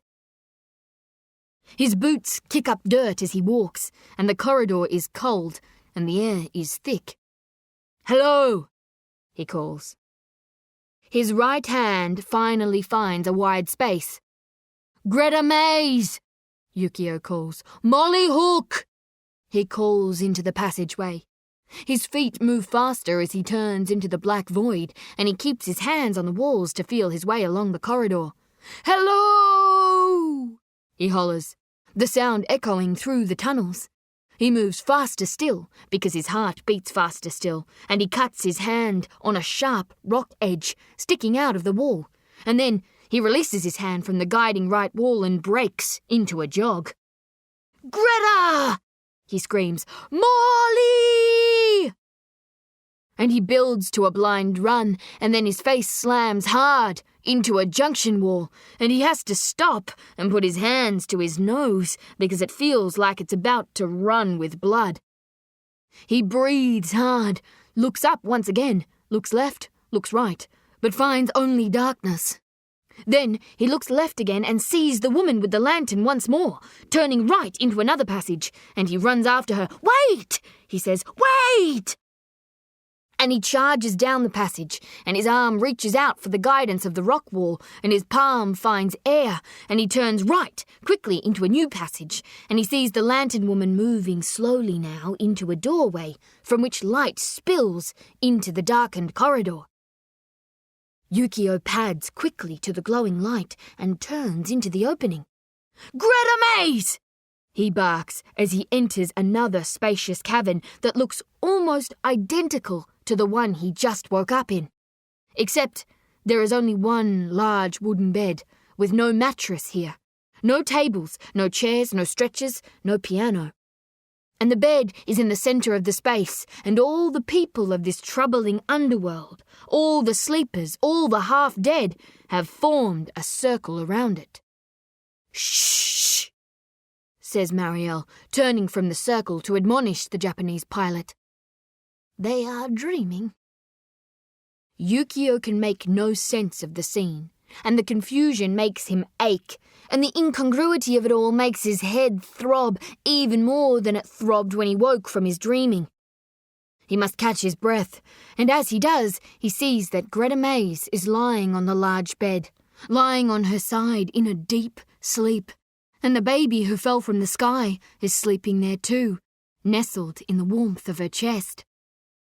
Yukio can see now that all the men and women of the cave hold wax candles aflame, and they are watching Greta sleep, and they are whispering in Chinese, and at the head of the bed stands the piano player with the hair as white as Sakai snow in winter, scribbling his observations in a notebook with a pencil as long as his thumb. Yukio's fast-beating heart turns to fire, and a rage inside him compels him to break through the circle of cave dwellers and crawl onto the hard bed. "Greta Mays!" he screams. "Wake up!" He screams again in broken English. "Wake now! Wake now!" Two old Chinese men with thin bones and long beards reach for Yukio. "No!" one old man wails. "She is dreaming! No!"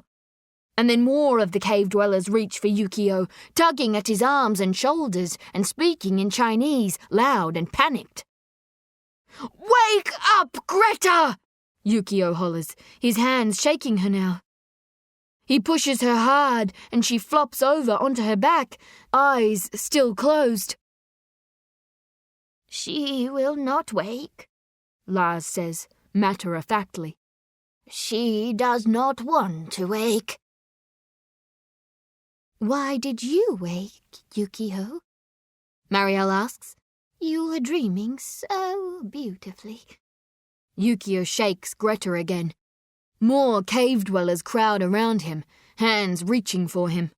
The pilot turns, and all he can do is roar, because he doesn't have the words to speak to them.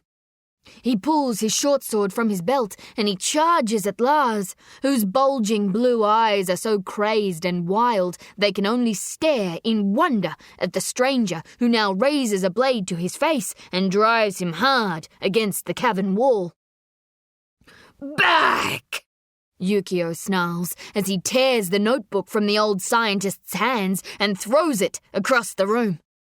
Yukio grits his teeth.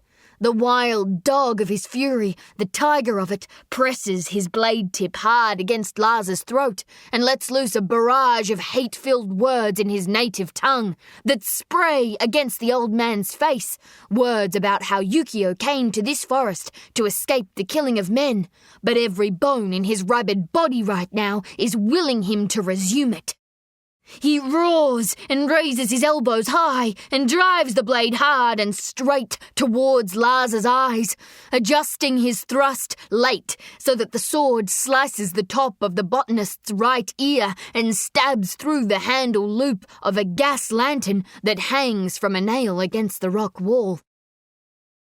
Yukio lifts the lantern up with the sword blade and transfers it to his left hand before sliding his sword back into his belt. He bites on the metal lantern loop, moves to the bed, drags Greta to its edge and heaves her onto his right shoulder, adrenaline supplying the extra strength he needs to lift her dead weight. Then he reaches for a handful of the sheet that's wrapped around the baby who fell from the sky, and the baby rises with the sheet like he's sleeping in a pillowcase. "No!" wail the woozy onlookers as they circle around the pilot.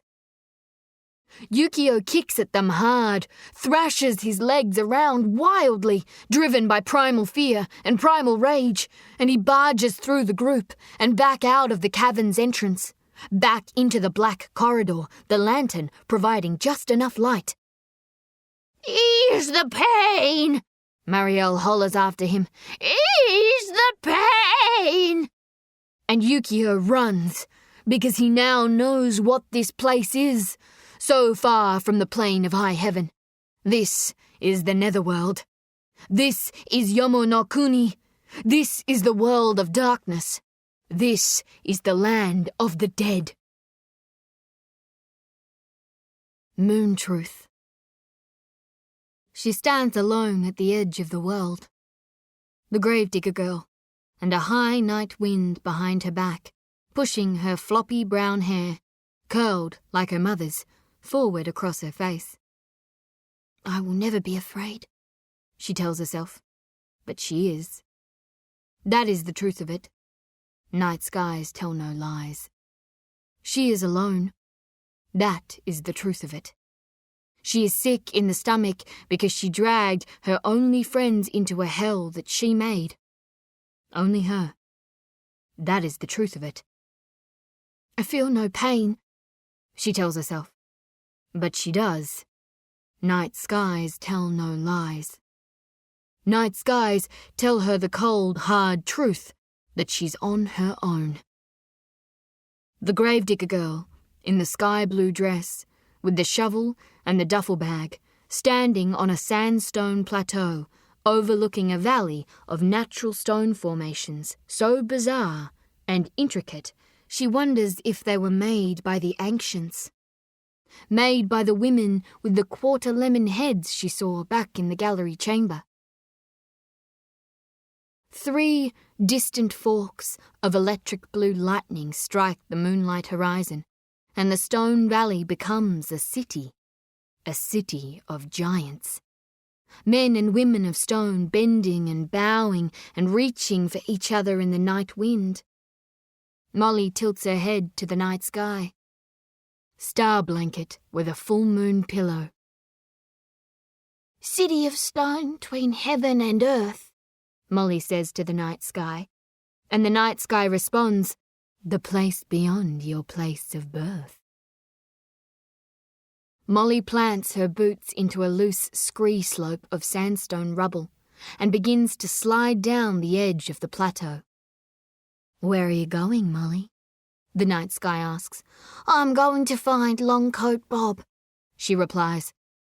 But you heard the woman in the cave, the night sky says. Longcoat Bob is dead. Do you believe her? Molly asks the night sky. No. Night skies tell no lies, Molly says. But why would that old woman lie to me? Because she wanted you to stay there with them. Why would they want me to stay? Because you're a good one, Molly, the night sky says. Because you're special. I'm not special, Molly says. I bring bad things to every single person I care about. That's why my grandfather locked himself away for all those years in that house. He didn't want the bad things to spread. He knew he had to be alone. Molly comes to an expanse of white rocks, a scattering of angular, chalky boulders, maybe 100 yards wide and 100 yards long. She talks to the night sky as she frog hops between the rocks, her legs moving faster than her eyes sometimes, instinctively bouncing between the flattest landing surfaces she can see in a night turned to deep blue and silver by the moon. You should turn back, the night sky says. You should go home. Home? Molly echoes. I've got no home to go to. Darwin doesn't even exist anymore. I'm not even sure if Australia does. Why are you telling me to go home? Night skies tell no lies, the night sky says. You have come too far, and you know it. You were so brave to make it this far, but you need to turn back now. You will die out here, Molly. That's the truth. But Longcoat Bob is out here, Molly says. I need to find him. What if you find Longcoat Bob and you don't like what he has to tell you? The night sky asks. Molly hops to her left, hops to her right, zigzagging over the rocks. At one point, she props Bert the shovel in the dirt floor and pole vaults between 2 high slabs of stone. What could he possibly tell me that could be worse than anything I've already been through? He'll tell you the truth like me, the night sky says.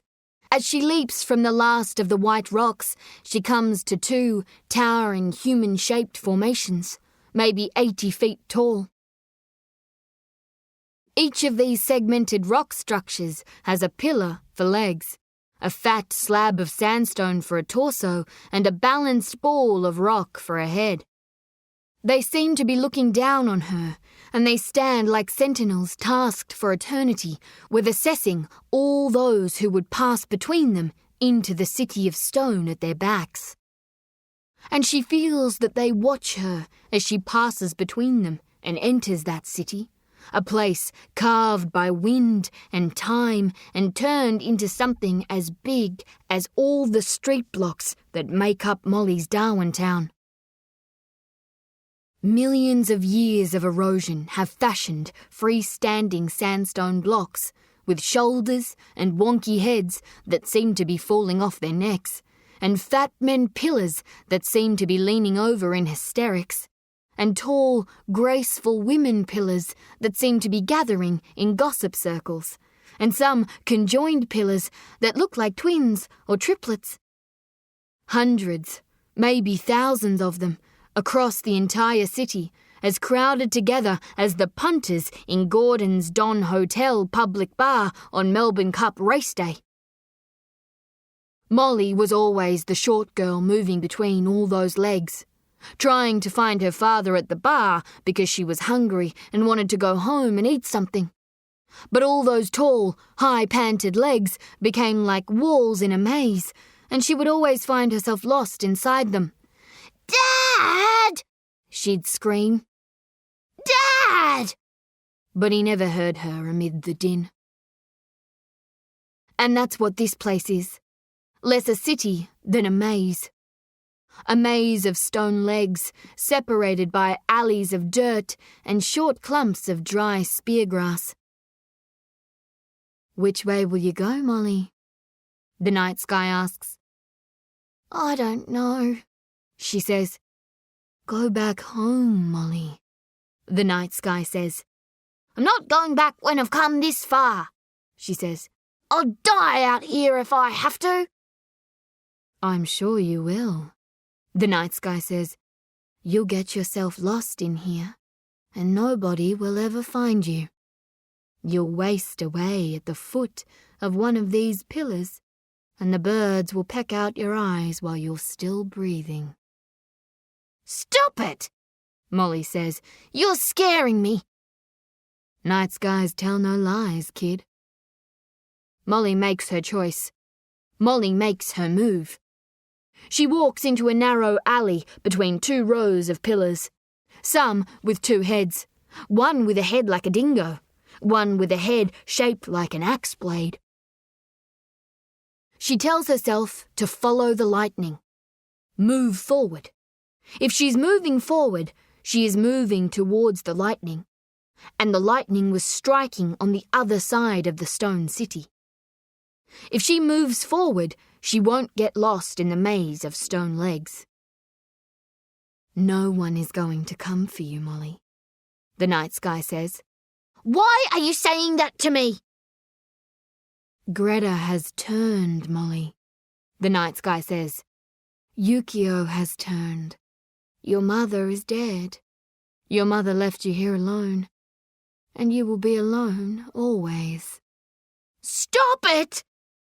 "Your mother abandoned you." "Stop it!" "She left you for dead, like a lame fawn, Molly. That's what happens to people with hearts of stone." "Stop it!" "She wasn't running away from them, Molly. She was running away from you." "Stop it!" And Molly darts between pillars, skirts the legs of the stone giants, moving forward in diagonals, diagonally right, diagonally left, speeding through the maze of legs, always towards the lightning that flashes ahead in the distance. But then she comes to a wall of 8, 9, 10 sandstone pillars that are joined together at the hips. She must go hard left or hard right, and she chooses hard right, and she comes to a rock shaped like a tortoise, and she pats it, because she feels that if she pats it, she will remember it if she passes it again. "Tortoise Rock," she says. She takes a hard left into another alley, and then it splits 3 ways, left, straight ahead, and right. And Molly takes the forward path because she needs to follow the lightning, and then she can only turn hard left and then hard right into an alley that runs straight for so long that she can break into a jog.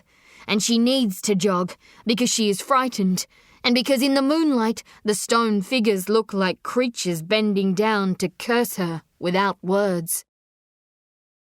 She comes to another stone wall, and she must turn hard left, and she spots a pillar that's been severed down its middle, as if by a samurai sword, and she calls this pillar Yukio. And she pats it to remember it, and even if she passes it again and is lost, she feels that Yukio will save her the way he saved her from the tin miners so far back now in the deep country. "He's not coming for you, Molly," the night sky says. Molly's heart beating faster, her mouth dry. She runs down another alley, forward, left, forward, right, forward again. Surely she is getting closer to the city's edge. She runs and she runs and she runs, and she comes to another wall of pillars joined at the hip, and she turns hard right and passes a rock she's seen before. "Tortoise Rock!" she gasps. And she panics, and she runs faster because she feels the pillars are closing in on her now.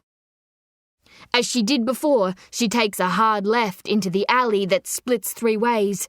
Left, straight ahead, right. But this time she takes the left alley, which leads past a row of S-shaped pillars like snakes rising to strike. Like the whip snakes Bert would slice up at home. Like the brown snakes that would cool themselves on the concrete floor of the laundry back home. "Home," she tells herself. "I want to go home. I want to go home," Molly tells the night sky. "Then go home," the night sky says, and Molly turns back and runs right along an alley, and she takes a hard left and then a hard right and comes to another set of snake-shaped pillars, 4 of them this time. And she runs left and right and zigs past a pillar with a small round head the size of a coconut resting on a torso the size of a large ice chest. Then she zags right alongside a pillar with a horse head, and then a pillar that curves like a crescent moon. "You are lost, Molly," the night sky says. "Stop it," Molly says, and she runs and she runs and she runs. Left and right and left again, and she comes to a wall, and she turns and comes to a wall, and turns and comes to a wall, and then she stops to breathe. She rests her head against the sandstone. She's in a box of stone legs, with only one way out, and there is no lightning to be seen, no lightning to be followed. "You are lost, Molly," the night sky says. "Nobody is coming for you. Nobody wants to help you because you are cursed." "Stop it!" This stone city has darkened. This sprawling city has shrunk. This place has turned into a cave. This is the dark place, the sad place. I know why she left you, Molly. "Shut up!" "She left you because she could not love you." "That's not true." "I know why you want to find Longcoat Bob." "Shut up! Shut up!" And Molly closes her eyes, and she's standing inside her bedroom again, and she's opening her bedroom door, and she's walking down the hallway. "He will not tell you what you want to hear, Molly." "I said, shut up!" And now she's standing in the doorway to her mother's bedroom, and the moonlight shines across her mother's face, and Violet Hook is staring at her daughter, Molly, and Violet Hook is weeping. "You want to find Longcoat Bob because you want him to tell you lies," the night sky says. You want him to say it's not true. Stop it! You want him to say it's not true what he did to her. Stop it! And the shadow wolf is moaning in the dark, and the shadow wolf is clawing at her mother. And a voice from behind whispers her name. Molly. It's the voice of Horace Hook, standing in the light of the kitchen. You want him to say, he's not the wolf. Stop it! And Molly Hook turns back to the bedroom to find the face of her mother in the moonlight. But it's not her face she finds. It's the moonlit face of the shadow wolf. It's the night sky face of Aubrey Hook. You want him to say he's not your father. Stop it!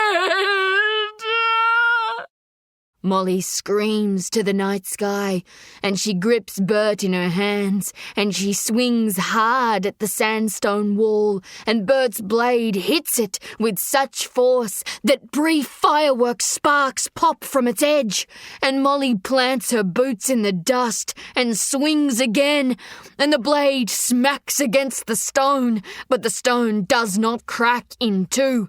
So she swings again and again and again, and the stone is her past and her present and her sky and her mother and her father, and the stone is Yukio Mickey and Greta Mays, and the stone is Aubrey Hook. Stop it! She screams. Stop it! Crack! And Bert's blade snaps clean away from his long, wooden handle. The gravedigger girl beneath the night sky, holding the headless body of her only friend. She looks to the ground and finds the shovel blade in the moonlight. Bert, she whispers, and she falls to the dirt and speargrass floor, and she holds Bert's blade in her lap as she rests against the rock wall, and she wants to cry, but she can't because she's cursed. Your pocket, Molly, the night sky whispers, and Molly reaches into the pocket of her sky-blue dress and grips a small piece of fruit. She turns the fruit in her palm, orange and round and hard-skinned. A death she carries in her hand, a death that grows on trees in the deep country. True love is buried treasure. Yukio Mickey holds the winged brown seed capsule of a stinkwood tree. It is long and curved and shaped like an aeroplane propeller blade. He raises it high and drops it and watches it twirl as it falls, spinning fast like the propeller blades on the Zero fighter he watched crash into a sandstone escarpment and burn. That seems so long ago now that he feels it was a different man who parachuted from that death fighter compared to the one who rests now on a sandstone rock beside Greta Mays and the baby who fell from the sky. The new man who is worried for them both. The new man who woke from a long sleep. Morning sun warms his head, and he turns to it, and he finds it rising beyond a thin gravel path that leads out of the forest into stone country that spills away to the distant plateau over which he saw electric blue lightning flash in the dark early hours of the morning. A thin, freshwater stream flows by the stinkwood tree, carrying fallen seed capsules that now resemble canoes, rowing gently into the forest. Yukio wears his white undershirt because he has made a kind of crib out of his flight jacket for the baby to sleep in. He knows the boy, like Greta Mays, has slept too long, and he wonders what strange potion those white-haired people in the miner's cave might have given the infant and the actress to make them both sleep through the brute body-heaving forest trudging that brought them out of that strange monsoon vineland. He has rested Greta's head upon a pillow of rolled-up paper bark he stripped from nearby trees. Her back lies flat on a patch of soft, shaded grass beneath the stinkwood tree, whose shiny silver-brown trunk rises at least 15 meters from the ground. The wind blows, and the tree's leaves shake, and more propeller blade seed capsules twirl to earth. For the third time in the past 30 minutes, Yukio places his forefinger beneath the baby's nostrils, and for the third time he is relieved to feel the boy's soft outbreath. Yukio studies Greta's face, the curve of her cheekbones, her closed lips and their gentle contours, her chest rising and falling in the emerald dress. He looks away from her at the very moment when his heart tells him he wants to look at her forever. Zoto. Boundless, measureless, endless. He shakes his head. We must keep moving, he tells himself. We must find help for the baby. But you are the enemy, he reminds himself. They will kill you, because you killed them. He kneels now over Greta and claps his hands, hard and loud. Once, twice, 3 times. Wake! He screams. Wake, Greta Mays! He pushes her left shoulder, and her body moves, but she does not wake. He puts his fingers on her neck to find her pulse, and it throbs every second for 5 seconds. He's tired, so he lies down beside the sleeping actress. His eyes find a full sky of blue, and he begins to talk in Japanese. He speaks of his dream. He speaks of Nara, and the weeks and the months during which he watched her disintegrate. He speaks of how he saw no beauty in the world when she left, no colour anymore in the trees, and the leaves and the flowers of Sakai. No story anymore in its rivers and creeks, no joy anymore in its people. He recalls how the violent and bloody world war followed her sickness, and he felt it was right that the world should burn for letting her go. So he climbed into a fighter plane, and his hands, that once gripped wondrous knife blades in his family's workshop, now gripped gun controls, and he aimed those bullets and bombs at other men, and he cursed them all for being human, for knowing love, but not knowing what it feels like to lose it. He remembers what the gravedigger girl said in the gallery chamber, staring at the lightning man. That we are treasure buried under sky. He couldn't follow all her English words, but he could sense the timbre of her heart, the strange beat of her soul. Love is a hidden treasure too, he thinks. You meet the one the universe forged in the fire, just for you, and they bury their love deep inside you. But sometimes you don't even know it's inside you until it's ripped out of you, until it's dug up out of you like pure gold dug out of earth. The hole remains. The hole has never filled, and your blood and your soul and your joy and your life leak out of that hole until you are empty, until you are a ghost. Then he tries his English words again for Greta Mays. Digs up every last one of them that he stores in his busy mind, and he tries to explain something to the sleeping actress. He lies on his side, and he rests his head on his right elbow, and he leans in to Greta Mays's ear, and he whispers, Greta, make whole again, Yukio. Wanted to go. He looks to the sky. Yukio wanted sky. The actress is sleeping, but still she makes him nervous. Every broken word an act of release, an act of confession. I want to stay, he whispers. Clear English, near perfect English. The admission feels like a betrayal as much as it feels like the truth, and the truth of it makes him weep. I want to stay, he whispers, words between tears. I want to stay, Greta Mays! I want to stay. He wipes his eyes, rubs them, pulls himself away from the actress, standing now, ashamed, embarrassed. He walks to the stream by the stinkwood tree, and he watches the seed capsule canoes flow into the forest, rowing away. The pilot's back is turned to Greta, so he does not see her open her eyes. He does not see her looking to the sky through the branches of the stinkwood tree, her eyes slowly adjusting to the light. Her mind is processing the information of the moment. Birdsong, running water, the smell of earth and bark, the touch of the grass on her palms by her side, the beating of her heart. And her heart is absorbing the words of Yukio Miki, his whispered, broken English confession. She woke to those whispered words. They opened her eyes, but she kept them closed. The treasure he dug from deep within his heart and soul and handed to a woman he barely knows.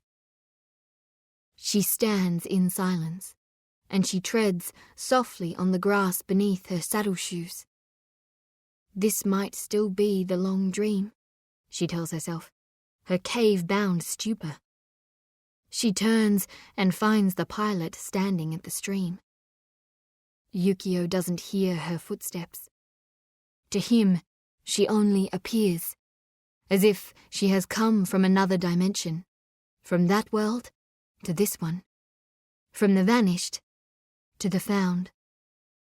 I just had the strangest dream, Greta says. Yukio's head is turned to his side, and his eyes are on her face, and her face is staring deep into the tangled vine forest. I dreamed that I was dreaming, she says. I didn't want to wake up from the dream. But you were beside me, Yukio. You kept waking me up. I wanted to sleep, but you kept waking me up. You didn't want me to sleep. You didn't want me to go to the dream. You kept screaming a word at me. The same word over and over. She turns to him. Stay. She steps closer to him, closer to the pilot who fell from the sky, who fell for her. She raises her left hand and her fingers brush his cheek because she needs feeling, touch, to tell her this is not the long dream. And that touch makes him close his eyes because that touch is too gentle, too caring, and so warm and filled with such feeling that he wants to pull away from it. But he will stay. Stay. Stay, he says. And he moves closer still, and their bodies are touching now, and he can feel her breathing, and he can feel her chest against his, and the curls of her hair are brushing his forehead, and he can smell her, and that smell is earth and life and future and past, and his doom and his regret for finding this stranger in this upside-down land where he is the enemy. And her cheek is brushing his cheek now, and his body and the motion inside it make him a sinner.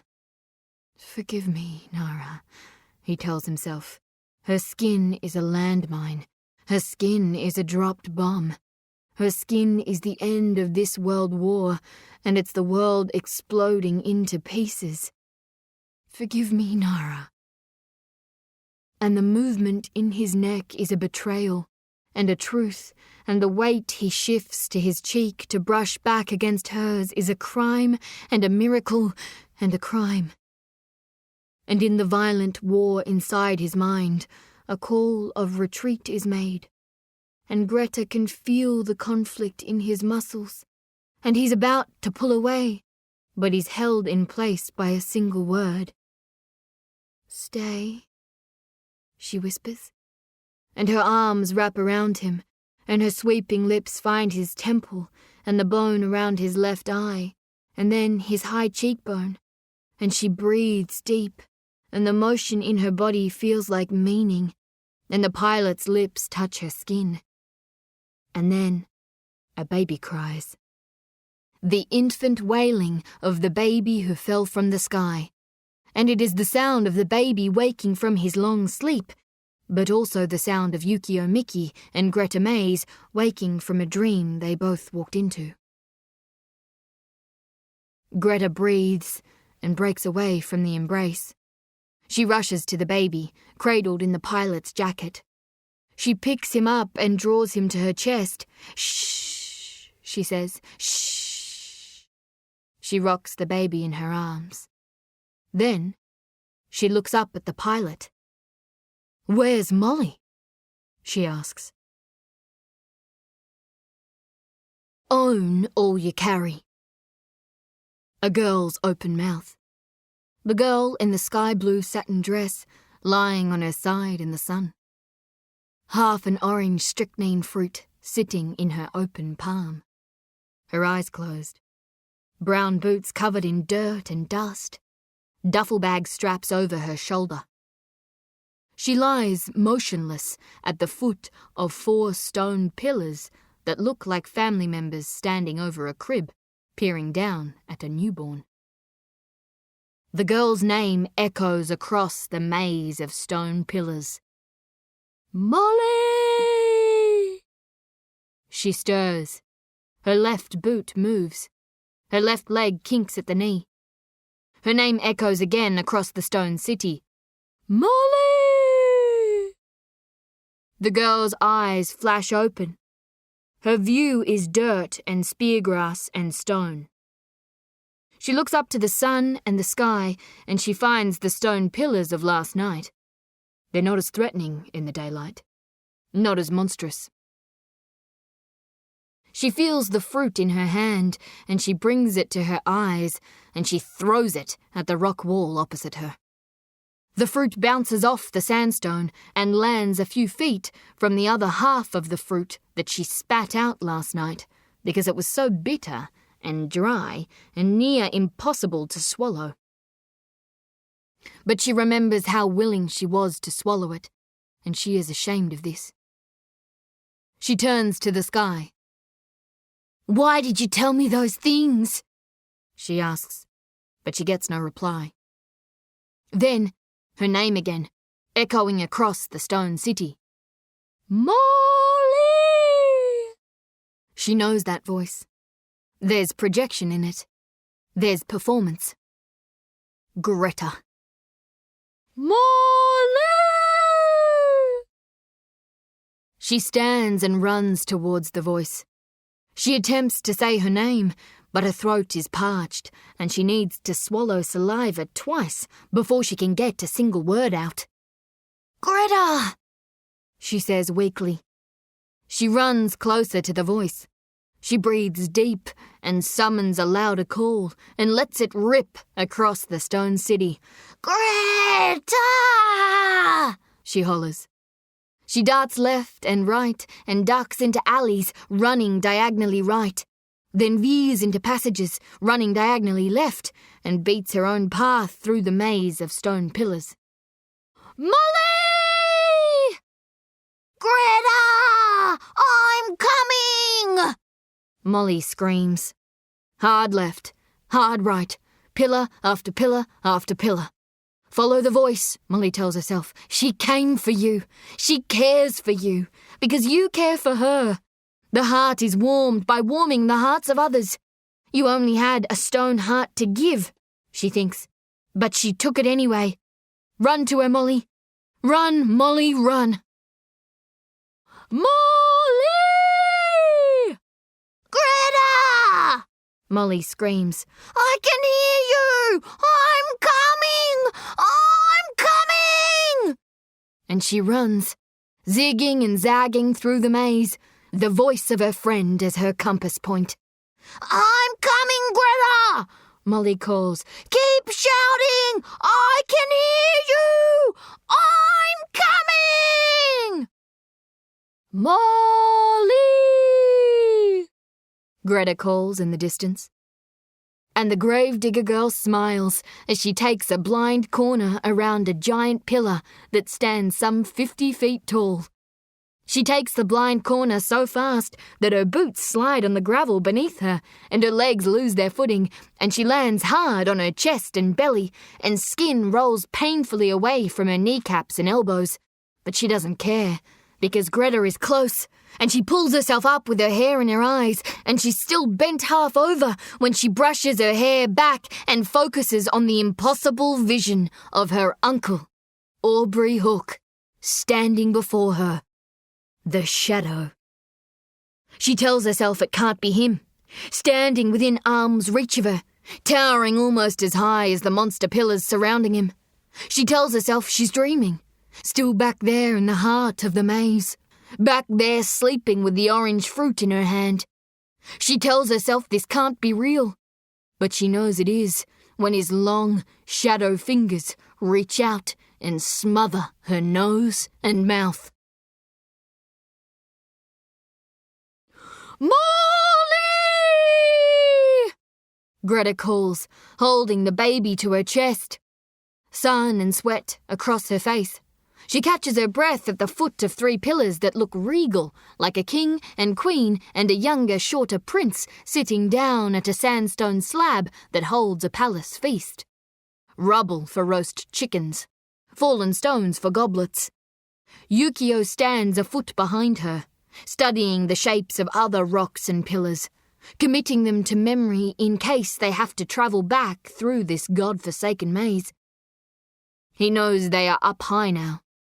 He noticed that the stone city sits on an incline, rising to a high ridge, and when the wind blows in certain directions, he can hear water flowing in the distance ahead of them. And although they are up high, this is surely a place created in the underworld. Yomi no Kuni, he tells himself. The world of darkness must look like this. Mazes of stone monsters where creatures lurk behind every turn. A place that can't be trusted. A feeling in his bones, in his heart. A voice from the northwest, faint. "Greta!" "Molly!" Greta calls again, and she runs to the sound. "Greta, wait," Yukio says, but the actress does not stop. She only runs. Startled by the movement, the baby cries loudly, and Greta tries to calm him as she moves. "It's okay," she says in a soft and tender voice. "We're going to find Molly. We're going to find Molly." She turns left and right and left again. "Molly!" she calls. She rushes on through the maze. Her left shoulder catches on the edge of a stone pillar, tearing a hole in the sleeve of her emerald dress that is now so worn and so journeyed that it has turned a light grey from kicked-up dust and brown from the ground dirt it collected in successive nights of rough and fitful sleeps beneath stars. Yukio runs behind her, loyally following her crooked path. "Greta! Wait!" he shouts. "Come on, Yukio!" Greta calls back without stopping or turning around. "Come on! She's close!" The pilot who fell from the sky watches the actress who has woken from her long sleep, so renewed, so purposeful, so driven. He watches her legs moving, her shoes stepping between clumps of speargrass and stepping around jagged boulder heads that have fallen from pillars. He watches her dart left and right again, and he watches her stop, abruptly, in the ball of dust kicked up by her skidding shoes.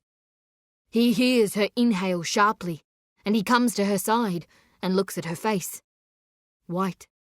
Ghost white. Horrified. Her full lips trembling. And he follows her gaze down a straight, narrow alley, and he discovers that the subject of her gaze is a tall, thin man with a black moustache in a wide-brimmed black hat. And there is time enough in this moment for Yukio to see that the tall man has his left forearm around Molly Hook's mouth. And there is time enough for Yukio to see the look upon the man's face. And there is time enough to know that look is one of strange satisfaction. And there is time enough to see the tall man's right arm pointing a revolver straight at Greta Mays. Molly flails her legs and pulls hard at her uncle's left arm and manages to shift it enough to squeeze 2 words out into the still air. "Run, Greta!" But Greta is frozen in this moment. She's frozen in the memory of his fists. She's frozen in the muscle memory of the journey she made to this wild land from Sydney. She's frozen in the fact that she was too young to care for the baby who was taken away from her, and how those midwives and those hospital doctors took away more than her baby that day. They took away value and pride and purpose, and they took away the notion that anyone in this world should care about Greta Baumgarten, not even herself. And so she tried to become someone else. Maybe, she thought, someone might care for Greta Mays instead. The showgirl, the public bar temptress, the punching bag, the actress. "Run, Greta!" Molly calls. But, standing beside the actress in the emerald dress, Yukio knows that all the time inside the moment is up. It's just another journey in the top end, much shorter from start to finish than Molly Hook's long walk into the deep country. Yukio turns and twists his body to stand in front of Greta and the baby in her arms. A hammer drops. A firing pin strikes the primer of a bullet. Yukio staring into the actress's eyes. Primer ignites propellant. Bang! Yukio's arms around the actress. The propellant pushes the bullet core so fast through the air that it can't be seen. Only the end of the journey can be seen. A bullet driving through the back of the pilot's white t-shirt. "No!" Greta wails. Inside that pilot's shirt is a man Greta barely knows. A stranger who fell from the sky, embracing her, shielding her, arms wrapped so tight around the actress, his cheek against hers, and he doesn't want to pull away because he is warm here, and he is home here, and he wants to stay here. But pull away he does. Blood spilling from his lips. "Run," he says. And the actress obeys, and she grips the baby to her chest and rushes through a break in a nearby wall as a second bullet cracks the sandstone mere inches above her head. And Yukio Miki falls hard into the dust.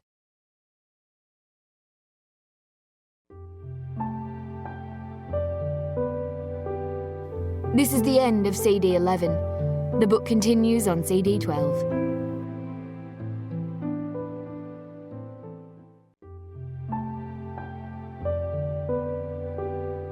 CD 12.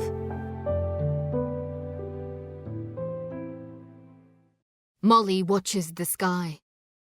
Keep your eyes on the sky, Molly. Keep your eyes on the sky.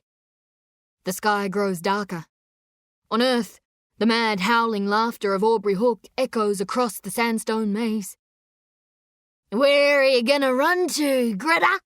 he calls, dragging the dead weight of Molly beside him in a headlock. Molly kicks hard at his shins. "Let me go!" she screams, and her fingernails dig into Aubrey's forearms, but it only makes him laugh louder. That deranged howling.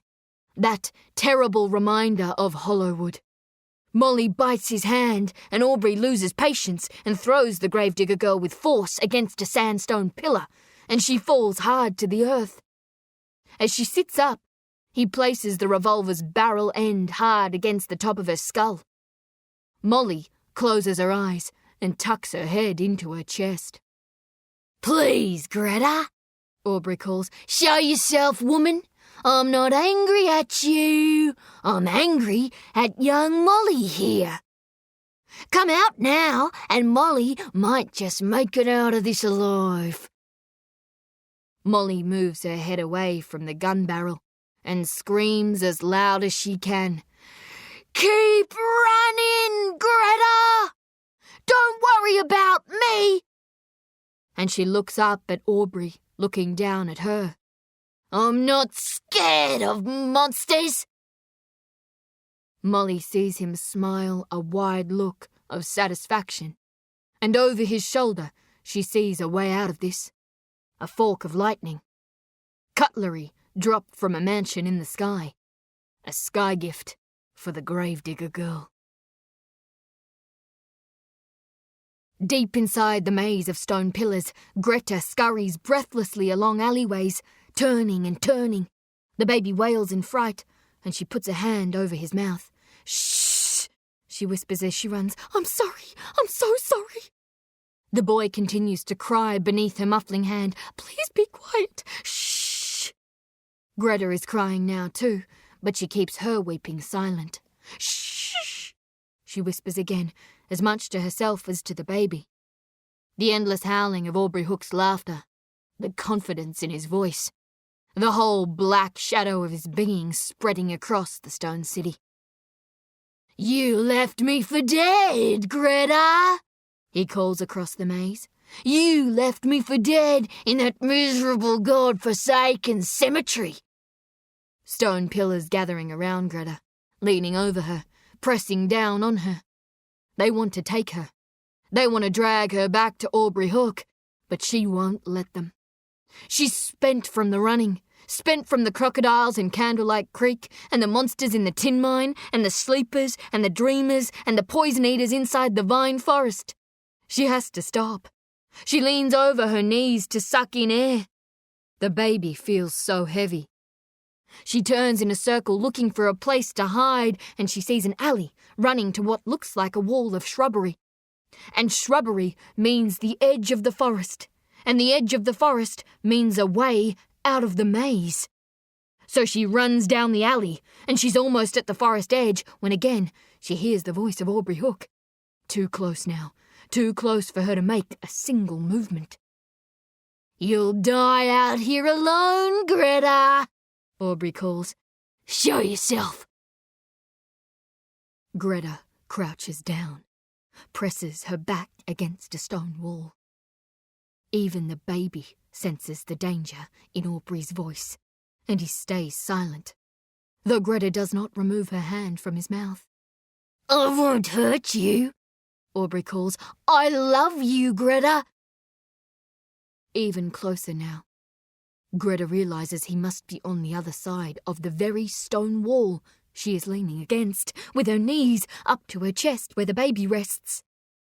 She can hear Aubrey's footsteps, his boots on the gravel. She shuffles along the stone wall towards the forest edge until she runs out of wall. She cannot move any further, can only listen to his footsteps coming closer to her. One more corner for him to turn, and Greta Mays will be lost again in the shadow of Aubrey Hook. 1 step, 2 steps, 3 steps. Greta breathes deep to hold her silence in. Are you there, Greta? Aubrey calls. I know you're there, Greta. Then, the voice of Molly Hook. Stop it, she says, flatly. Let her go, Molly says. Let her go, and I'll take you to Longcoat Bob's gold. I know exactly where it is, Uncle Aubrey. You can have it all. You can have everything you've ever wanted. But you can't have her. Silence now, in the city of stone. Aubrey Hook, turning to face Molly. And how will you find Longcoat Bob's gold out here? He asks. I'll follow the lightning, Molly says. Aubrey turns just in time to see a fork of lightning shooting down from the gathering storm clouds. He turns back to Molly, points his revolver at her heart. Walk, he says. Pressed against the sandstone wall, Greta waits for the sound of Aubrey's boots to fade. Then, she scampers low to the edge of the maze, a wall of scrubs with white fruits, and she ducks down into them with the baby at her chest, and she crawls and crawls to the only safety she has now, the safety of the vine forest. but she's moving so fast and so frantically that she doesn't see that the shrubs screen a sharp gully slope.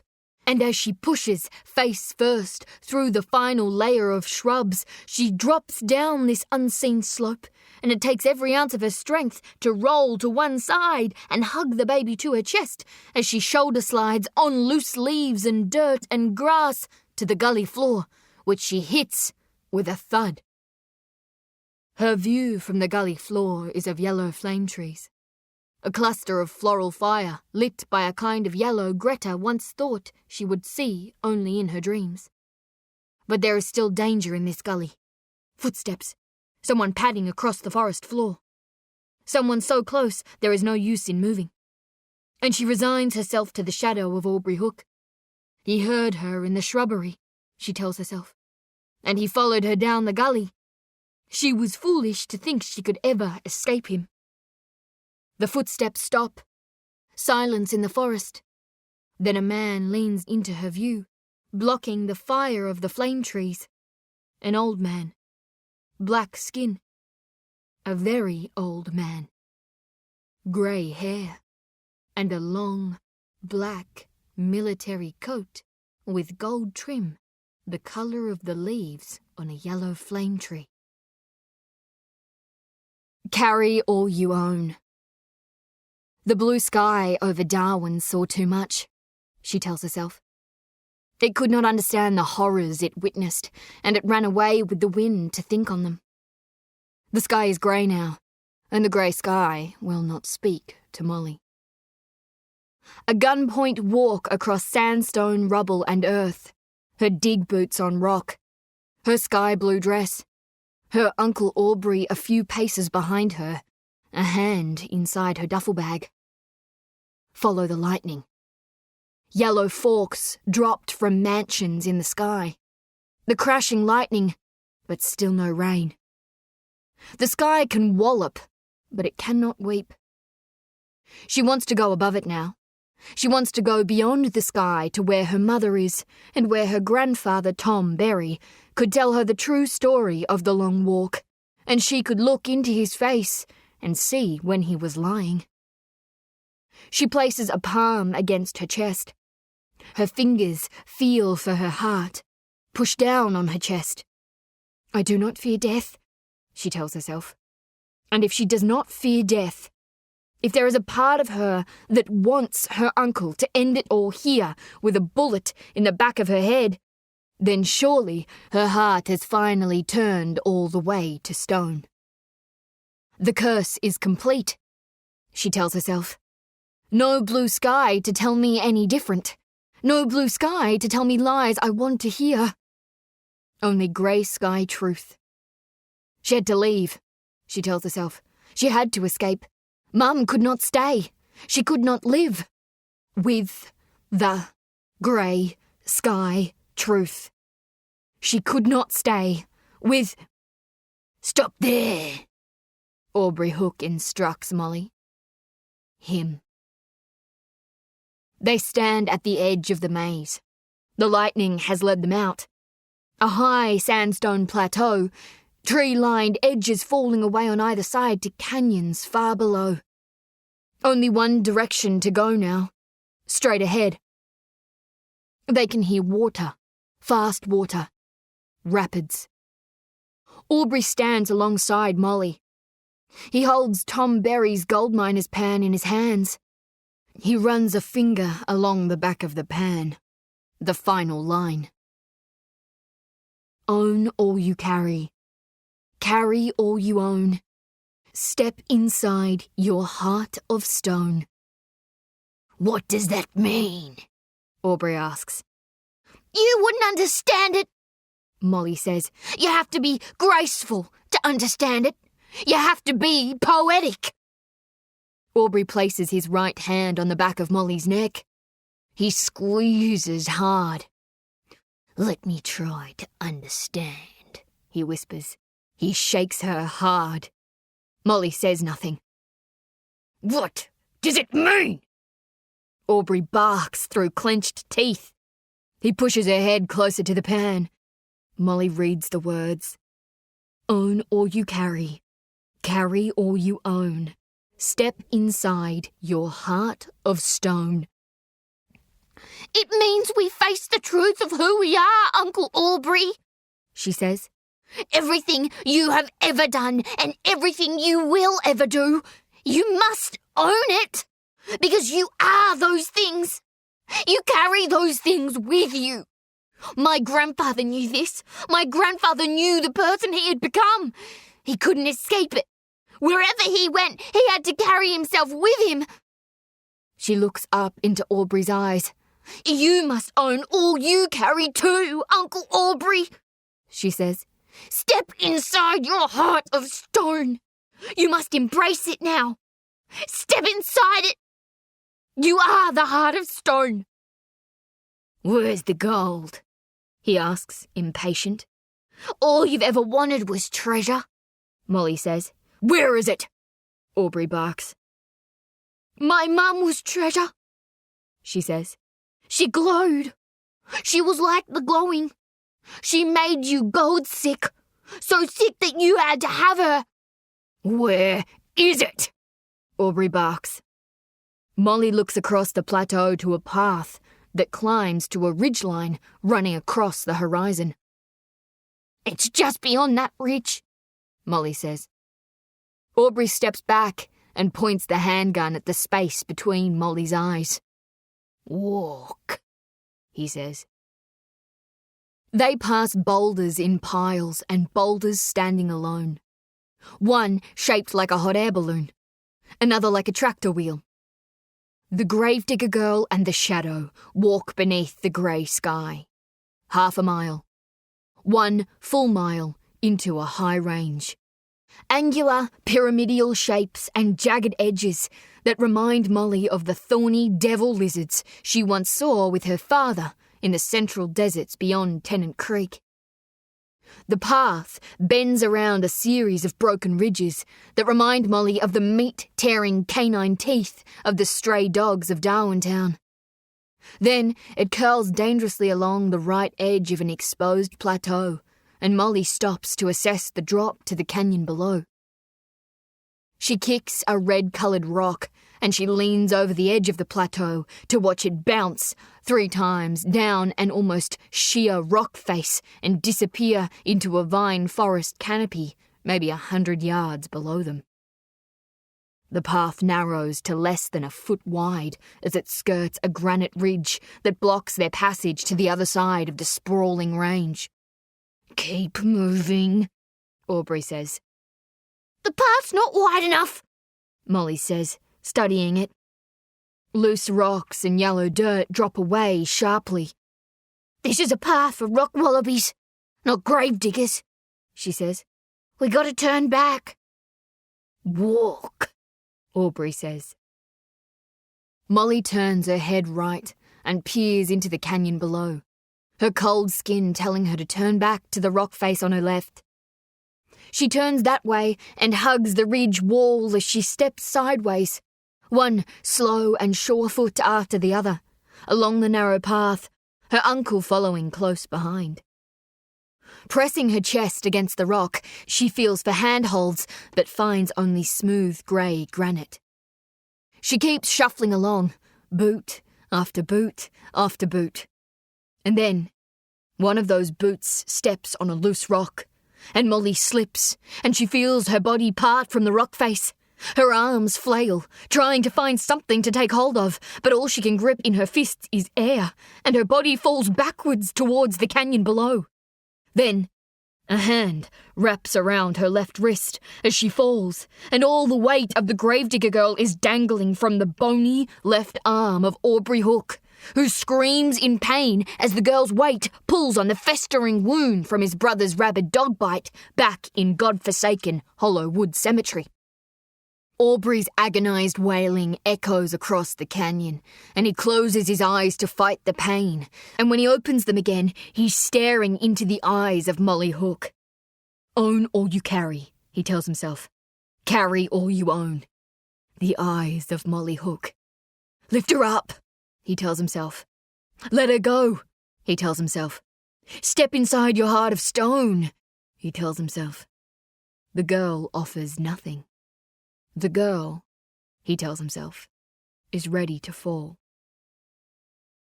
Then, Molly poses a question he has never asked himself. "Why could you not love me?" she asks. Such calm in the way she asks it. Such ease in the way she hangs from his hand. Let her fall, he thinks. Lift her up, he thinks. And he howls as he lifts the gravedigger girl back up to the narrow path. As he drops her, he catches his breath, and she does too, her body pressed flat against the hard granite wall. Walk, he whispers. They march across a tableland of red sandstone, studded with clusters of ironwood and paperbark trees. The stone is cracked and layered, forming natural steps in places and wide slabs that look like theatre stages, where Greta Mays could perform all 5 acts of The Tragedy of Hamlet, Prince of Denmark. Molly hopes Greta Mays made it out of the maze. She hopes she's on her way back to Darwin now. I never should have mentioned the gold pan map to her, she thinks. I never should have dragged her through the darkness of Candlelight Creek. Never dragged her through the colourful wonders of the floodplains. Yukio, Molly says to herself. She wishes Yukio Miki had never fallen from the sky. And if she has a stone heart inside her, it's fracturing and cracking in two. It is useless to her now. Rock is not hard. Rock is brittle. Rock is weak. "Rapids," Molly says. She hears them first, then she sees them. They have come to an open expanse of rugged sandstone, cut deep by 2 parallel rivers, tumbling down from higher up the range on Molly's left. Their white waters rushing through narrow gorges towards the eastern edge of the plateau. Molly steps towards the first gorge and feels the spray from the water slamming against rocks. The gorge is about 15 yards wide, and there is only one place where it can be crossed. A thin, makeshift bridge made of 4 slender eucalypt trunks tied together with thick vine. The bridge is not fixed in place, its ends simply resting on the rock, and with the rapids roaring no more than 6 feet below them, the tree trunks have turned slimy and black and slippery. Molly walks to the start of the bridge and turns around to look tentatively at Aubrey. Walk, he says, not feeling the need yet to point the handgun at Molly. Molly steps carefully onto the bridge. She puts her arms out to balance herself and she shifts some weight onto her left leg to test the integrity of the structure, which tilts and bends even under her modest weight. But she walks on, boot after boot after boot, and the tree trunks bear her weight. Halfway across, though, she makes the mistake of looking down, and she is momentarily transfixed by the rapid's power. The deadly confusion of all that pressure, and all that water, and all that rock in a meeting that has lasted millennia. Her legs wobble briefly, but she looks up and focuses on the end of the bridge, and her balance is restored. She's so frightened and in such a hurry to get off the tree trunk platform that she shuffle runs across the last 6 feet or so. Reaching solid ground, she exhales and closes her eyes before turning round to watch Aubrey make his unsteady way across. She asks things of the water. Take him down. Take him down, down, down into the black. She watches him step awkwardly to the centre of the bridge. Then she looks down at her end of it. She could heave that end up and tip the whole bridge into the water, and Aubrey Hook would be tossed in with it. He would be sucked over the side of the range, and his shadow would never cross her light again. "Get back!" Aubrey calls from the bridge, pointing his gun at Molly. "Right back!" Molly retreats as Aubrey advances to the end of the bridge. "Walk," he says. It's a short walk across stone to the second river, where the bridge is made of just 3 eucalypts, but the crossing is only 10 yards wide. The gravedigger girl steps carefully across it. On the other side, the plateau ends at a narrow sandstone promontory. It's oval and featureless. There is nothing here. There is nothing but rock and air and sheer drops on all sides. To her left, she can look over the edge and see the rivers dropping down the side of the range, then merging and running beneath a majestic rock arch. To her right, she can see another river system being sucked into a narrow valley that, she thinks, must push the water on down the range so that it can end with a curtain-call bow at one of those spectacular waterfalls that spills into the kind of crystal pools that only exist in dreams. Dreams that unfold in colour, far above the grey sky.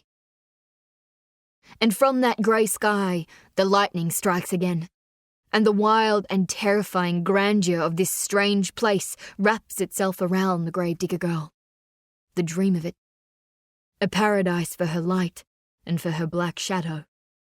A city of elaborate ancient rock architecture, threaded by rivers that twist and turn and dive deep into black holes.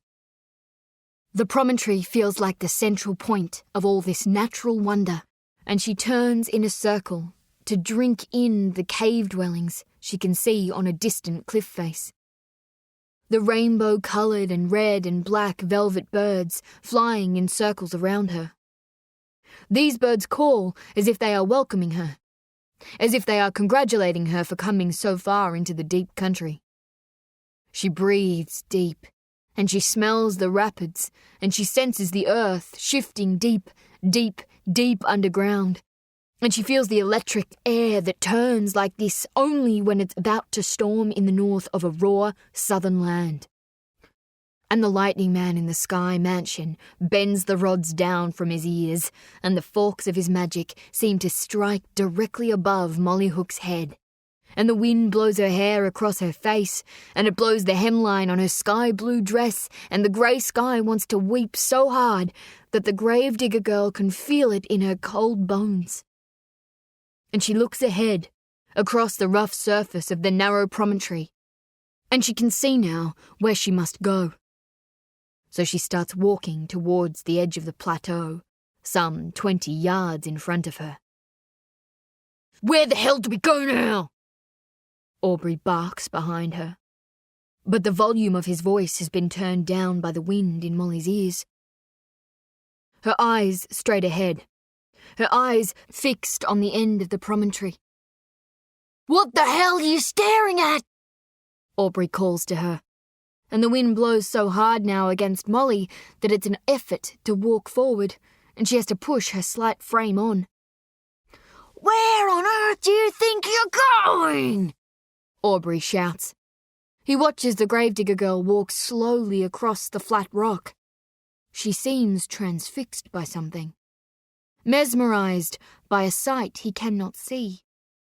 All he sees is the deep country below them. All he sees are the edges and Molly Hook walking towards the void. Her boots occasionally lose their footing on the uneven surface, but she keeps going. Her hands gripping her chest, her palms over her heart. "Get back here, Molly!" Aubrey hollers through the wind. She's following in the footsteps of her mother, he tells himself. A berry through and through, he tells himself. He raises the gun. "You don't get out that easy!" he shouts. The girl keeps walking. Aubrey fires a warning shot above Molly's head. Molly freezes. Aubrey can see she is still a yard or two from the end of the plateau. Molly turns around. "Not until you've found my gold!" Aubrey calls, his pistol pointed at her chest. The wind blowing the curls of her dusty brown hair across her face. "I wrote a poem, Uncle Aubrey," Molly says. "It's about you, and it's about me, and Mum. It's a beautiful poem, Uncle Aubrey. It's graceful. She looks up at the grey sky. It's called We Are Treasure Buried by the Sky. And Aubrey Hook watches the gravedigger girl turn around again, and then he watches her disappear into the rock surface. She simply vanishes, not over the edge, but into the very rock itself. And for a moment, Aubrey Hook believes in magic. For this trick must be the work of Longcoat Bob, or the work of the spirits, because children don't just vanish into sandstone. He lowers his gun, and, confused, dumbfounded, edges slowly forward to the place where Molly Hook disappeared. And he sees now that she was standing above a cavity, a hole in the rock that drops into blackness, roughly 10 feet wide and 10 feet long. A bizarre eroded opening with the most uncommon shape. Aubrey Hook recognizes that shape immediately. It's the shape of a human heart. She did it, he thinks. She stepped inside her heart of stone. She sits in a bed of dirt, nursing an ankle that twisted and almost broke when she landed. She sits inside a rock cave, looking up to a ceiling as high as the ceiling in the cemetery house in Hollywood. She looks through the hole in this ceiling, and that hole is the shape of a heart. A heart framing nothing but grey sky.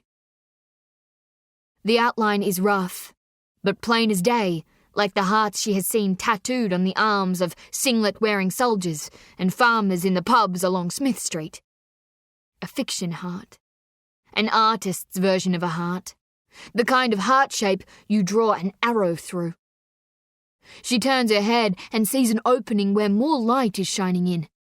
A natural archway at the bottom of a short, downward slope.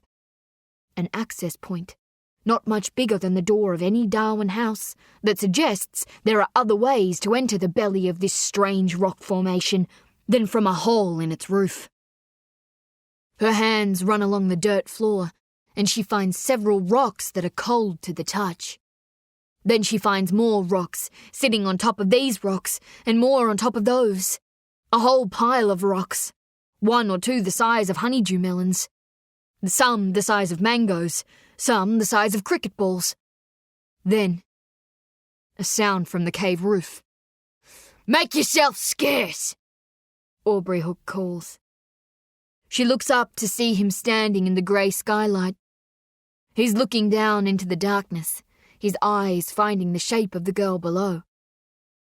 He drops Molly's duffel bag through the hole, and he uses the bag's thump to gauge the distance to the ground. He doesn't step into the hole like Molly did, but slides into it like he used to slide into the sacred graves of Hollywood. Clinging now to as much ceiling rock as he can, leaving his legs to dangle in the black air before dropping down to the unseen floor he can only hope exists. He falls hard on the earth, and his legs collapse, and his side slams into the pile of rock that Molly just ran her hands over. The pain in his shoulder causes him to howl, and the howl bounces between the walls of the cave. Aubrey breathes deep, a wheezing in his lungs. Molly can't see him clearly, too dark, but she can smell him. The alcohol still leaching out with his sweat. The odour of tobacco in his clothes and from his mouth. He's running his hands frantically across the rocks he tumbled onto. Now the smell of naphtha fluid. The flash of the turning flint on Aubrey's worn metal cigarette lighter. Flash and flame. The small lighter flame inside the cave. And then, his face lighting up. His black eyes. The flame shimmering against his black eyes, and Molly sees something in those eyes. A kind of dark wonder across them. A fever. He feels it before he sees it. The tingle of it runs from the base of his spine to its top. He swings the lighter over the pile of rocks, and the rocks bounce light back at him. A gold light. a vivid and wondrous and fevered gold light from the patches of precious gold metal inside these rocks. The lighter flame roams across the pile of rocks, and Aubrey allows himself a smile. A pile of gold ore. Rough gold nuggets in hard rock casings. Flashes of their wondrous gold light demanding to be exposed to the world. Even Molly feels the glowing. Some nuggets are so exposed and pure already that they look to Molly like large clumps of roughly torn honeycomb. Like stuff she could pull from holes in trees. The precious gold stuff Aubrey will pull from the heart of stone and carry back to Darwin as a new man. He will be transformed by the deep country, and the twinkle of his eyes and the shine of his shoes will say nothing of the blackness inside him. Aubrey tries to count them all. 30 gold nuggets, 40 nuggets, but he loses count. And he allows himself a giggle. And that giggle turns to a laugh, and that laugh turns to a howl that echoes through the cave. Molly has seen that look upon Uncle Aubrey's face before. It's a look of satisfaction. He turns to Molly and howls, and the girl brings her knees to her chest, and she wraps her arms around her legs, studying the fevered man before her. Howl, howl, howl. That deranged howling from deep inside his white spirit stomach. The noise that is made when the tectonic plates in the stone of his heart rub against each other. Howl, howl, howl. Aubrey stands and rushes, breathless and panting, through the arched opening. His eyes adjust to the light, and he sees that the cave opens onto a sandy clearing, fringed by black wattle trees and native nutmeg trees and patches of vine forest. He looks back up to find that he is now standing below the high promontory where he and Molly stood minutes earlier. To his right is another rushing waterway, crossed by another makeshift bridge of eucalypt trunks, and to his left he sees a narrow path that disappears between rock walls. 2 ways out of the clearing. He rushes back into the cave, picks up Molly's duffel bag and dumps the contents in the dirt. The gold miner's pan that started all of this, Shakespeare's life's work, the red rock that Molly pulled from her mother's chest, the red heart of Violet Hook that turned to stone. Aubrey frantically fills the duffel bag with the nuggets that shine brightest in the flamelight. Less rock, more precious metal. Smaller nuggets that might weigh 10 pounds, larger ones of maybe 20 pounds, and even a few he's certain are heavier than 30 in his hand.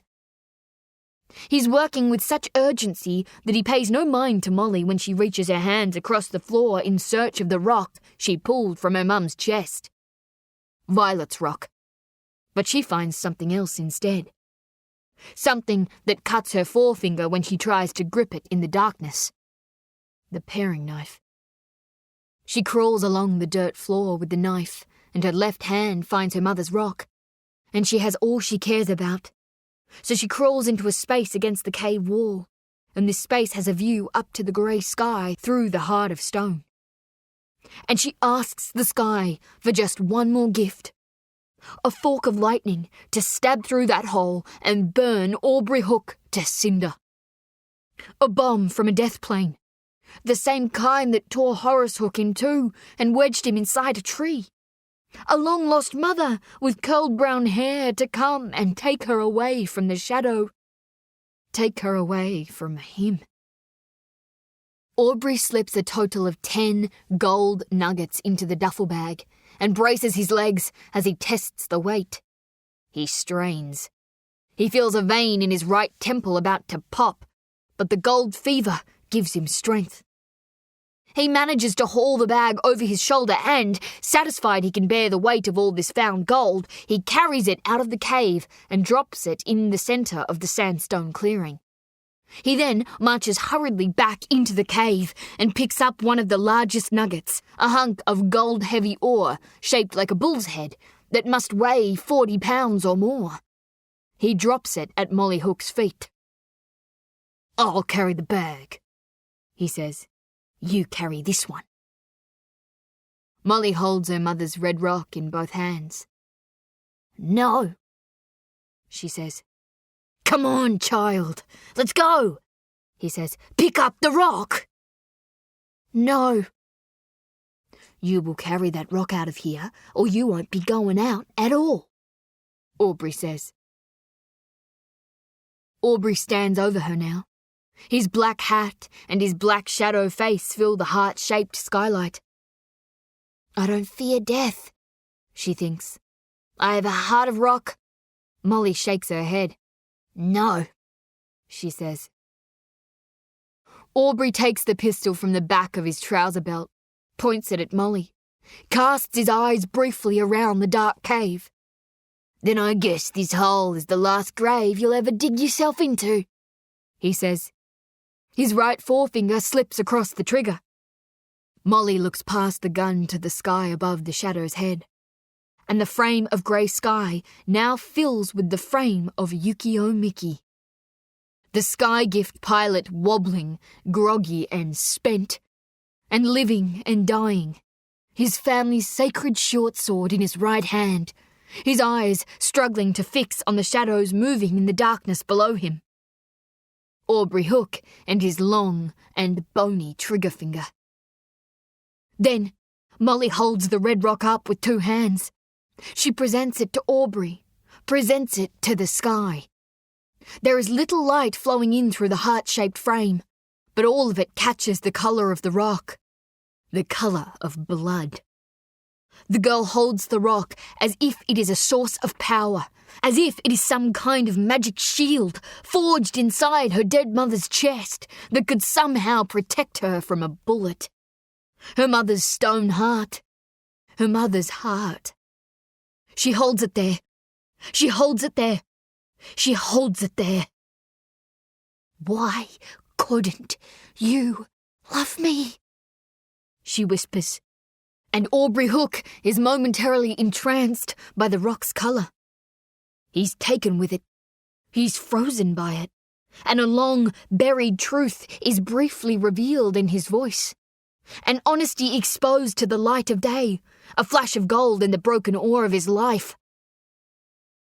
She wouldn't let me, he says, his eyes on the rock, his finger on the trigger, his eyes on the rock, his finger on the trigger. Then Molly drops the red rock and grips the paring knife she holds in her hands behind it, and she lunges forward, and she screams as she brings her hands down hard, driving the short blade into Aubrey's right thigh. And Yukio drops blindly through the hole, the near-dead weight of his body landing heavily on Aubrey's shoulders. His sword spills from his hand on impact, but he keeps a grip on Aubrey's neck, his left arm around the older man's throat, and his right arm already reaching for the pistol that Aubrey instinctively tries to bring to the head of his impossible assailant. Aubrey still has Molly's paring knife stuck in his thigh when he rushes blindly backwards and slams Yukio's back into the cave wall. There's a bullet still resting in Yukio's back, and the cave wall meets its point of entry, and the pilot screams in agony, but he will not release his grip. Aubrey is a wild dog now. He roars, saliva and sweat and blood and bruising across his face. He charges sideways, driving Yukio towards the arched opening. Molly scrambles along the floor, her hands searching blindly in the darkness for the short sword. Aubrey roars again as he builds to a run, and he carries the pilot like a wheat sack, and he drives himself and his assailant hard against another wall, and the men bounce off this wall and stumble into a roll that spins them out of the cave, where they land hard on the rough rock of the sandstone clearing just beside Aubrey's bag of gold. The sound of the full river running alongside them. It's whitewater spray. The pilot has fate on his side, and he has Nara, and he ends the tumble with his weight on top of Aubrey Hook, and he can grip the gravedigger's pistol hand well enough now to smash it 3 times against the bag of gold. And then he watches the weapon bounce across the ground. Then Aubrey twists hard and fast, and the men roll twice again across the sandstone, and in the chaos of their movements they do not see that the gun has landed only a yard from two black, bare feet poking out of a pair of brown slacks.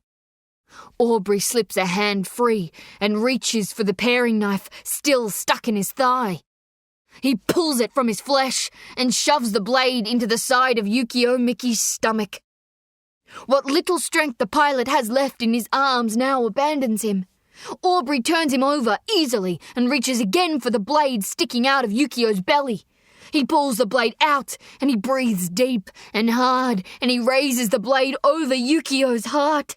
And the only thing that stops him from driving the short knife down into the pilot's chest are the words of a 16-year-old Aboriginal buffalo hunter named Sam Greenway. "Hold up there, fella." Aubrey turns to his left to find a pistol pointing at his head.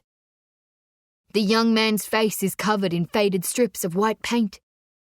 He's shirtless and barefoot, and in his left hand he carries a long, carved wooden spear, almost twice his height. Across his chest are more white lines that rise and bend like fountain water over his shoulders and arms. "Sam!" says Molly, standing now at the entrance to the cave, the short sword in her hands, momentarily dazed by the sight of him. Tyrone Power by way of Mataranka, her cowboy carrying a spear and a gun. She wanted to say his name louder, but it came out so soft, so beaten. "You all right, Mo?" Sam asks. Molly has no answer to that. She can only turn silently to Aubrey, sitting atop her friend, who fell from the sky. "This fella hurt you, Mo?" Sam asks. Molly has no answer to that one either. Too dazed, too spent. She sees movement to her left.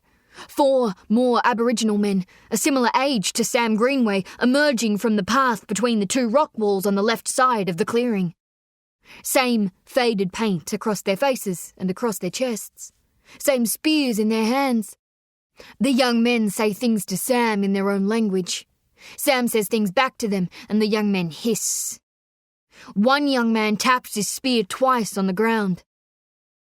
"You want me to plug this fella for you, Mo?" Sam asks. Molly is silent. She doesn't take her eyes off Aubrey. "Get away from Yukio," she says to him. The gravedigger drops his head and smiles. He takes his time to adjust his skewed black hat, then he stands, confidently shaking his head. He steps back from Yukio, and Molly rushes to the bleeding pilot.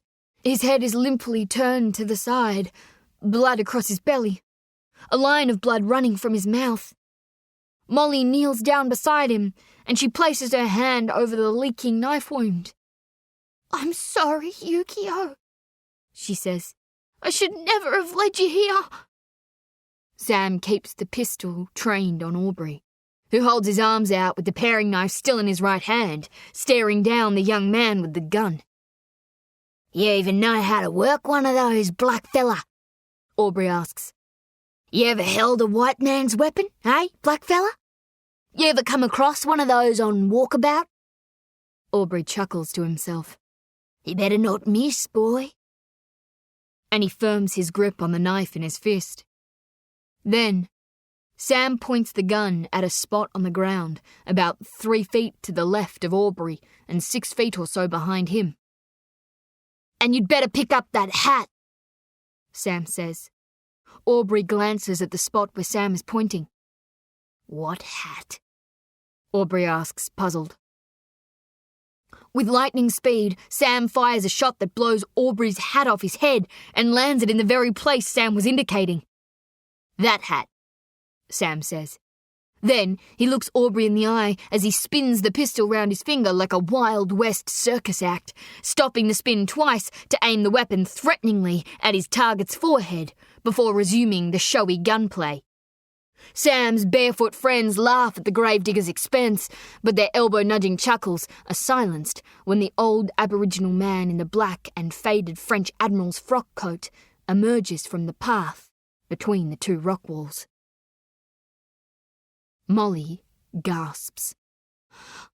"Longcoat Bob," she whispers. The old man's wild grey hair. So many lines across his face. The crevices in his cheeks are the cracks in all the rocks Molly saw along her journey into the deep country. Longcoat Bob's country. The scarring across his chest. Each line of it a rapid river running through this treacherous paradise. The long fingers by his sides. The fingers that pointed at her grandfather all those years ago. The fingers that called him out. "Stone Heart," Bob said. "Stone Heart." Molly turns to Yukio and whispers in his ear, "It's Longcoat Bob, Yukio. He's a medicine man. I'm going to ask him to save you. He can save you, Yukio." She grips Yukio's hand. She grips it to her chest. "Just hold on. Don't go anywhere. Just hold on. Please. Please hold on." The old man pats Sam's shoulder, and that's all that's required to make the young man with the gun step back respectfully. Longcoat Bob runs his deep and watery and grey eyes over the scene. The girl nursing the foreigner on the ground. The duffel bag filled with nuggets. The tall man with the knife in his hand. He points at the duffel bag. "Them rocks," he says, and he speaks softly, but so clearly that all the heads in the clearing, including Molly's, turn towards him. "No good." "I found those rocks myself," Aubrey Hook says. "I see no claims on them. They are mine to take as I please." Longcoat Bob studies the tall man's face, looks deep into those black eyes, deep into that tired shadow. "Then you must carry all you own," he says, and he holds an open palm towards the bridge of eucalypt trunks stretching across the raging river. "Go." Aubrey Hook is temporarily stunned by the word. He said go. He tells himself, "Walk out of here. Take your gold and leave. Go back to Darwin and build your mansion by the sea. Go back to Darwin and smile down on every last publican who kicked you out of a bar. Smile down on every last woman who rejected your advances. Smile down on every last bank manager and stone supplier and tool salesman who said your money was no good. Smile down on the woman who was meant to love you but didn't. Go," he said. Aubrey slips the paring knife into the back of his belt. He slowly moves across to his shot hat and takes his time to place it back upon his head. Then he walks over to the duffel bag filled with raw and heavy gold. He squats and braces his back, and his veins pulse beneath his sweaty skin as he strains to lift the bag over his shoulder. When the bag is up, he turns on his heels and passes Molly without a single glance in her direction on his way to the bridge, the only exit from the clearing that is open to him. At the foot of the bridge, he is stopped by the voice of Longcoat Bob.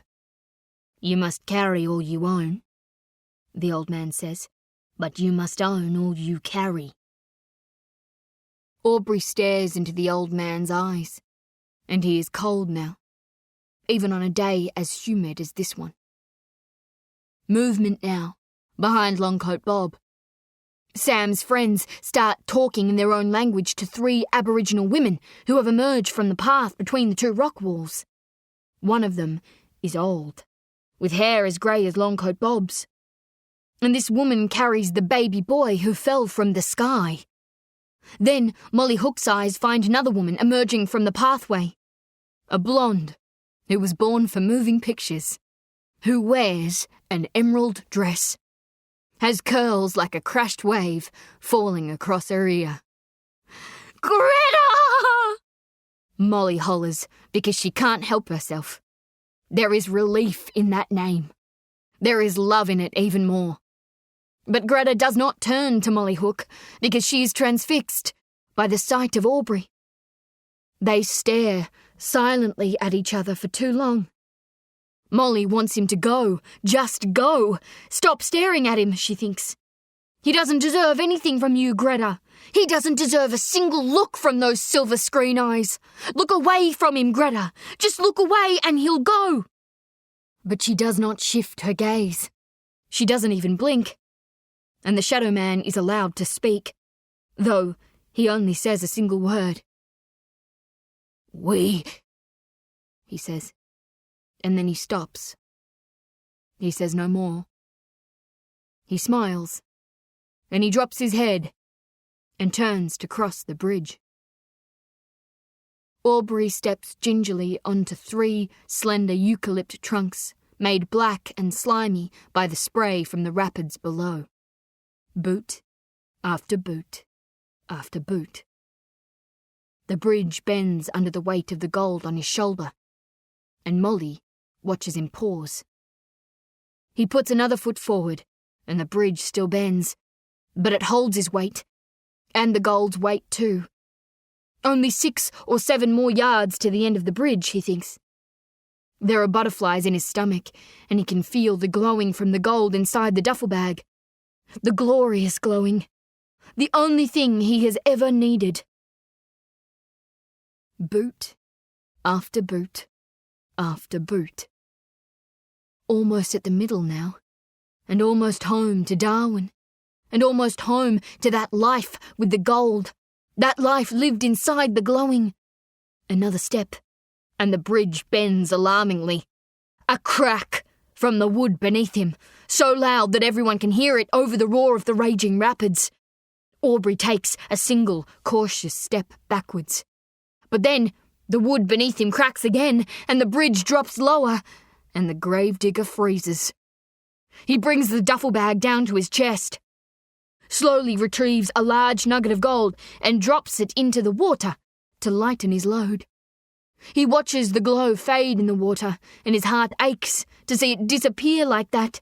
And the loss fills him with fury, and the fury fills him with fearlessness, and he takes another step forward across the bridge, and the bridge does not crack, but it cracks on his next step, and it drops closer to the river. So he takes another nugget from the bag and drops it in the water, and it sinks quickly to the river floor. But this does not stop the bridge from bending further, and it is clearly close to its breaking point now, and Aubrey is forced by instinct to turn around and run back towards the safety of the clearing's rocky ground, in the direction of the Heartstone Cave, where the gravedigger girl stands up like a stone pillar and watches his pitiful dilemma from the safety of a hard, rocky earth. But as he does so, the tree emits one final, loud, merciless crack. Aubrey Hook stops and stands upright like a figure made of stone, motionless.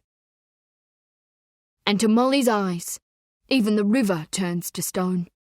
The sky above him, the black wattle trees surrounding him, the birds in the air, everything still. No more movement, but for the black eyes of the Shadow Man in the black, wide-brimmed hat, turning in their sockets to find the girl who brought him here. The girl who put him on this breaking bridge.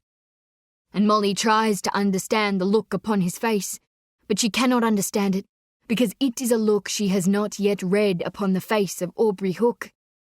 A white-faced look so far from satisfaction. "Molly!" he pleads. And he wants to reach out for her, because he wants the girl to save him. But he can't reach for anything with such a heavy bag of gold in his arms. And the bridge gives up.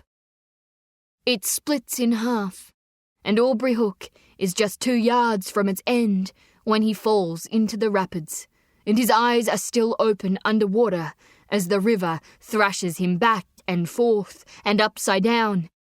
And the last thing he sees before the darkness is the glowing of his gold nuggets being flung from the open duffel bag that he refuses to let go of. The glowing. The glorious glowing. "Yukio!" Greta calls. She rushes to the pilot, kneels by his side, She's already in tears before she sees the extent of his wounds. Molly sees those tears and she is reminded of her own lack of them. Cry, Molly, cry! Cry from the place where it hurts, from the place where it has always hurt. But she can't even cry for a dying friend, and she knows who to blame for this, and she turns to Longcoat Bob. "This is all your fault!" she screams. "He's dying!" Longcoat Bob remains still, running his eyes over the Japanese pilot. No expression. Molly runs to him. "It's your fault we're here," she says. And she pulls on Longcoat Bob's hand. "You've got to save him now! Only you can save him now!" Lying flat on the sandstone rock, Yukio Miki can see the grey sky, and he can see the face of Greta Mays. She's weeping. "Stay, Yukio!" she wails. "You hear me? You stay right here!" She's wiping blood from his lips. She's placing her hand against his wound. He reaches his hand to her, his trembling hand. Only strength enough for this. His fingers slide across her cheek. His fingers move across her eyelashes. Her face moving closer to his now. The warmth of her. She is a light in the grey sky. She is sun. She is fire. Her cheek against his now. So close he can feel the tears running from her eyes. "Stay," she whispers. Her lips moving across his face. Those soft lips he would stay for. Those lips he would fight death for. Yet her lips against his will be his end, because he can die now with her kiss. Molly pulling on Longcoat Bob's arm, trying to drag the sorcerer towards Yukio Miki. But the old man does not move. "Use your magic, Longcoat Bob!" she bellows. "Use your magic on him!" Longcoat Bob stands firm, his face puzzled, his face tender. "Shh," he says to the girl. Then a word from the mouth of Yukio Miki. "Molly." She turns. "Molly. Hook." Molly runs back to the pilot, kneels by his side. "I'm sorry, Yukio," she says. "I'm sorry. I couldn't change anything. I thought I could change it all. I didn't change a thing." Yukio grips the girl's hand. He lifts his head as high up as he can. "Molly, Hook, change everything," he whispers. Then he lets his head fall back on the hard sandstone, and his eyes are wide when he looks to the sky, when he looks to high heaven, when he looks towards Nara. "Yukio, leave now, Molly Hook," he says, smiling. Something wondrous in his eyes. The light in them. "Yukio, shoot through." And his eyes do not close, but they do not move either. The first sky gift. The actress and the poet. They dance for the stranger from Japan. They believe her when she says he fell from the sky to save her. They believe her when she says he was good. Sam Greenway and the other male members of his family discussed the deeds of the foreign fighter pilot who took a bullet for Greta Mays and saved the life of the gravedigger girl. Sam said the girl meant a great deal to him, and Sam asked if they could dance for the stranger in a circle of earth, bordered by a ring of huts made of paperbark and corrugated iron and ironwood branches, a small and improvised camp in the deep country, 2 miles north of the gold cave with the heart of stone and the river that swallowed up Aubrey Hook. Sam and his family, dancing for the fighter pilot who rests with his eyelids closed on a rectangular stack of branches, while 4 men carefully wrap his body in sheets of paper bark.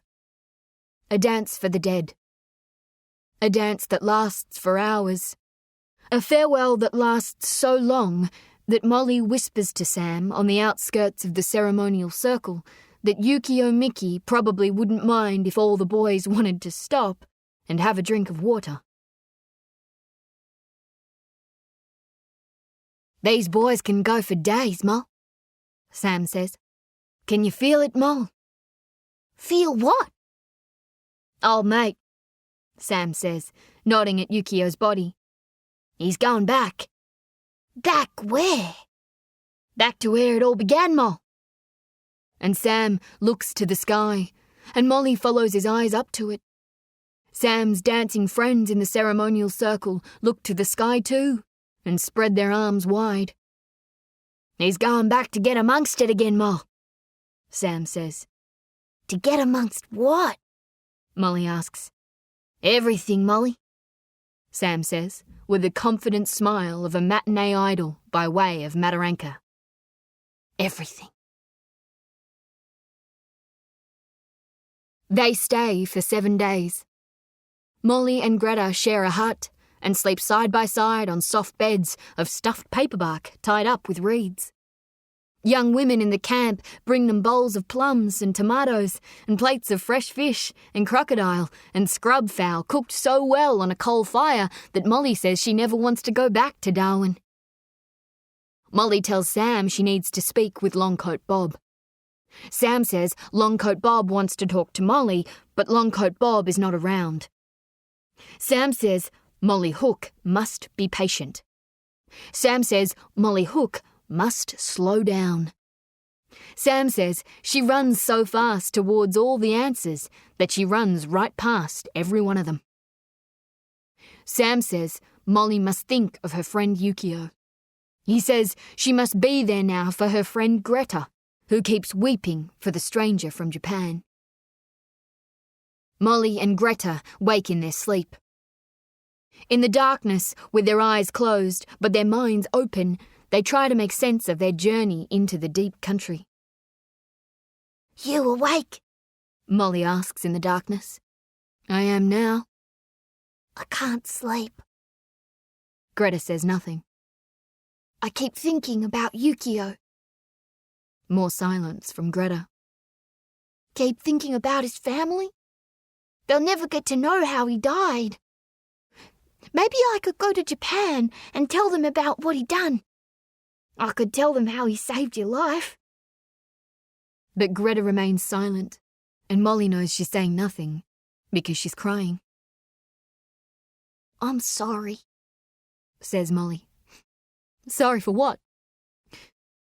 "I keep talking about him." "I reckon he's worth talking about, Moll."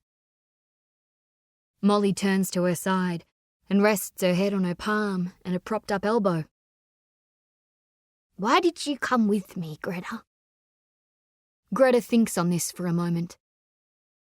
"I like gold as much as anyone," she says. "Then why didn't you take any from that cave?" There's a long silence in the hut. Greta says nothing. "I reckon just one of those nuggets would have set you up good," Molly says. "And what do you have now?" "Nothing." More silence. Greta adopts her thickest Australian public bar accent. "Not a brass razoo," she says. Molly chuckles. Then more silence. Then more fear. More loneliness. More confusion. More gravedigger girl. "I sure made a mess of things, didn't I, Greta?" Greta turns on her side to face Molly, even if she can't see her face in the darkness. "You didn't make a mess, kid," Greta says. "You just dived right into it." "I sure did, didn't I?" Molly allows herself another chuckle.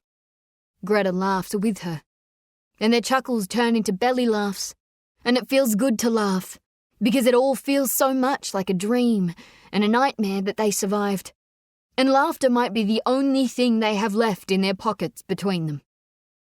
"Don't worry about me, kid," Greta says, turning onto her back again to return to sleep. "I've had worse things than nothing." On the third day, the female elders in the camp visit the hut, and they bring with them the baby who fell from the sky. They place him in Greta's arms, and she weeps when she holds him. But they are good tears, and the elders weep with her because they know the child for what he is, a gift. A gift they thought they had lost. Then he was found by the beautiful actress in the emerald dress, who they assure does not belong in the deep country. The female elders had spoken at length on this conundrum, and they have settled on the notion that the actress must belong in the wild because she survived it. She made it this far, and she made it with a miracle in her arms. And she was so reluctant to part with that miracle, even though she knew she had to, that the female elders were left in no doubt that the woman in the emerald dress was as radiant on the inside as she was on the outside. Sam visits the hut to say there is a sacred cave deep in the scrub where he and his friends will carry the body of Yukio Miki. Inside that sacred cave, Yukio's body will slowly disintegrate, and when it does, his friends will respectfully gather his bones and place them inside a large and sacred hollow log where they will be left alone out of respect by both human and animal. But Molly asks if she can bury Yukio Miki the only way she knows how, with a shovel and a pair of boots. So Sam and a friend carry Yukio's body on a stretcher made of branches deep into the scrub, and they place him down in a clearing of rich and soft chocolate-brown soil beside a sprawling and majestic banyan tree with spreading limbs that looked to Molly like the snakes that wriggled out of Medusa's head in the world of stories. And she figures that's okay, because that's the world that Yukio belongs to now. The world of stories. Molly and Greta dig his grave together, foot by foot, resting every half hour to drink from their water bag. The sun is falling when they've finished filling the hole in. Molly stands in the orange light at the foot of the grave. She holds the pilot's family sword. "Can I say something for him?" she asks Greta. The actress nods silently.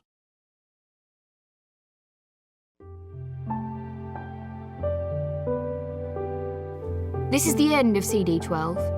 The book continues on CD 13.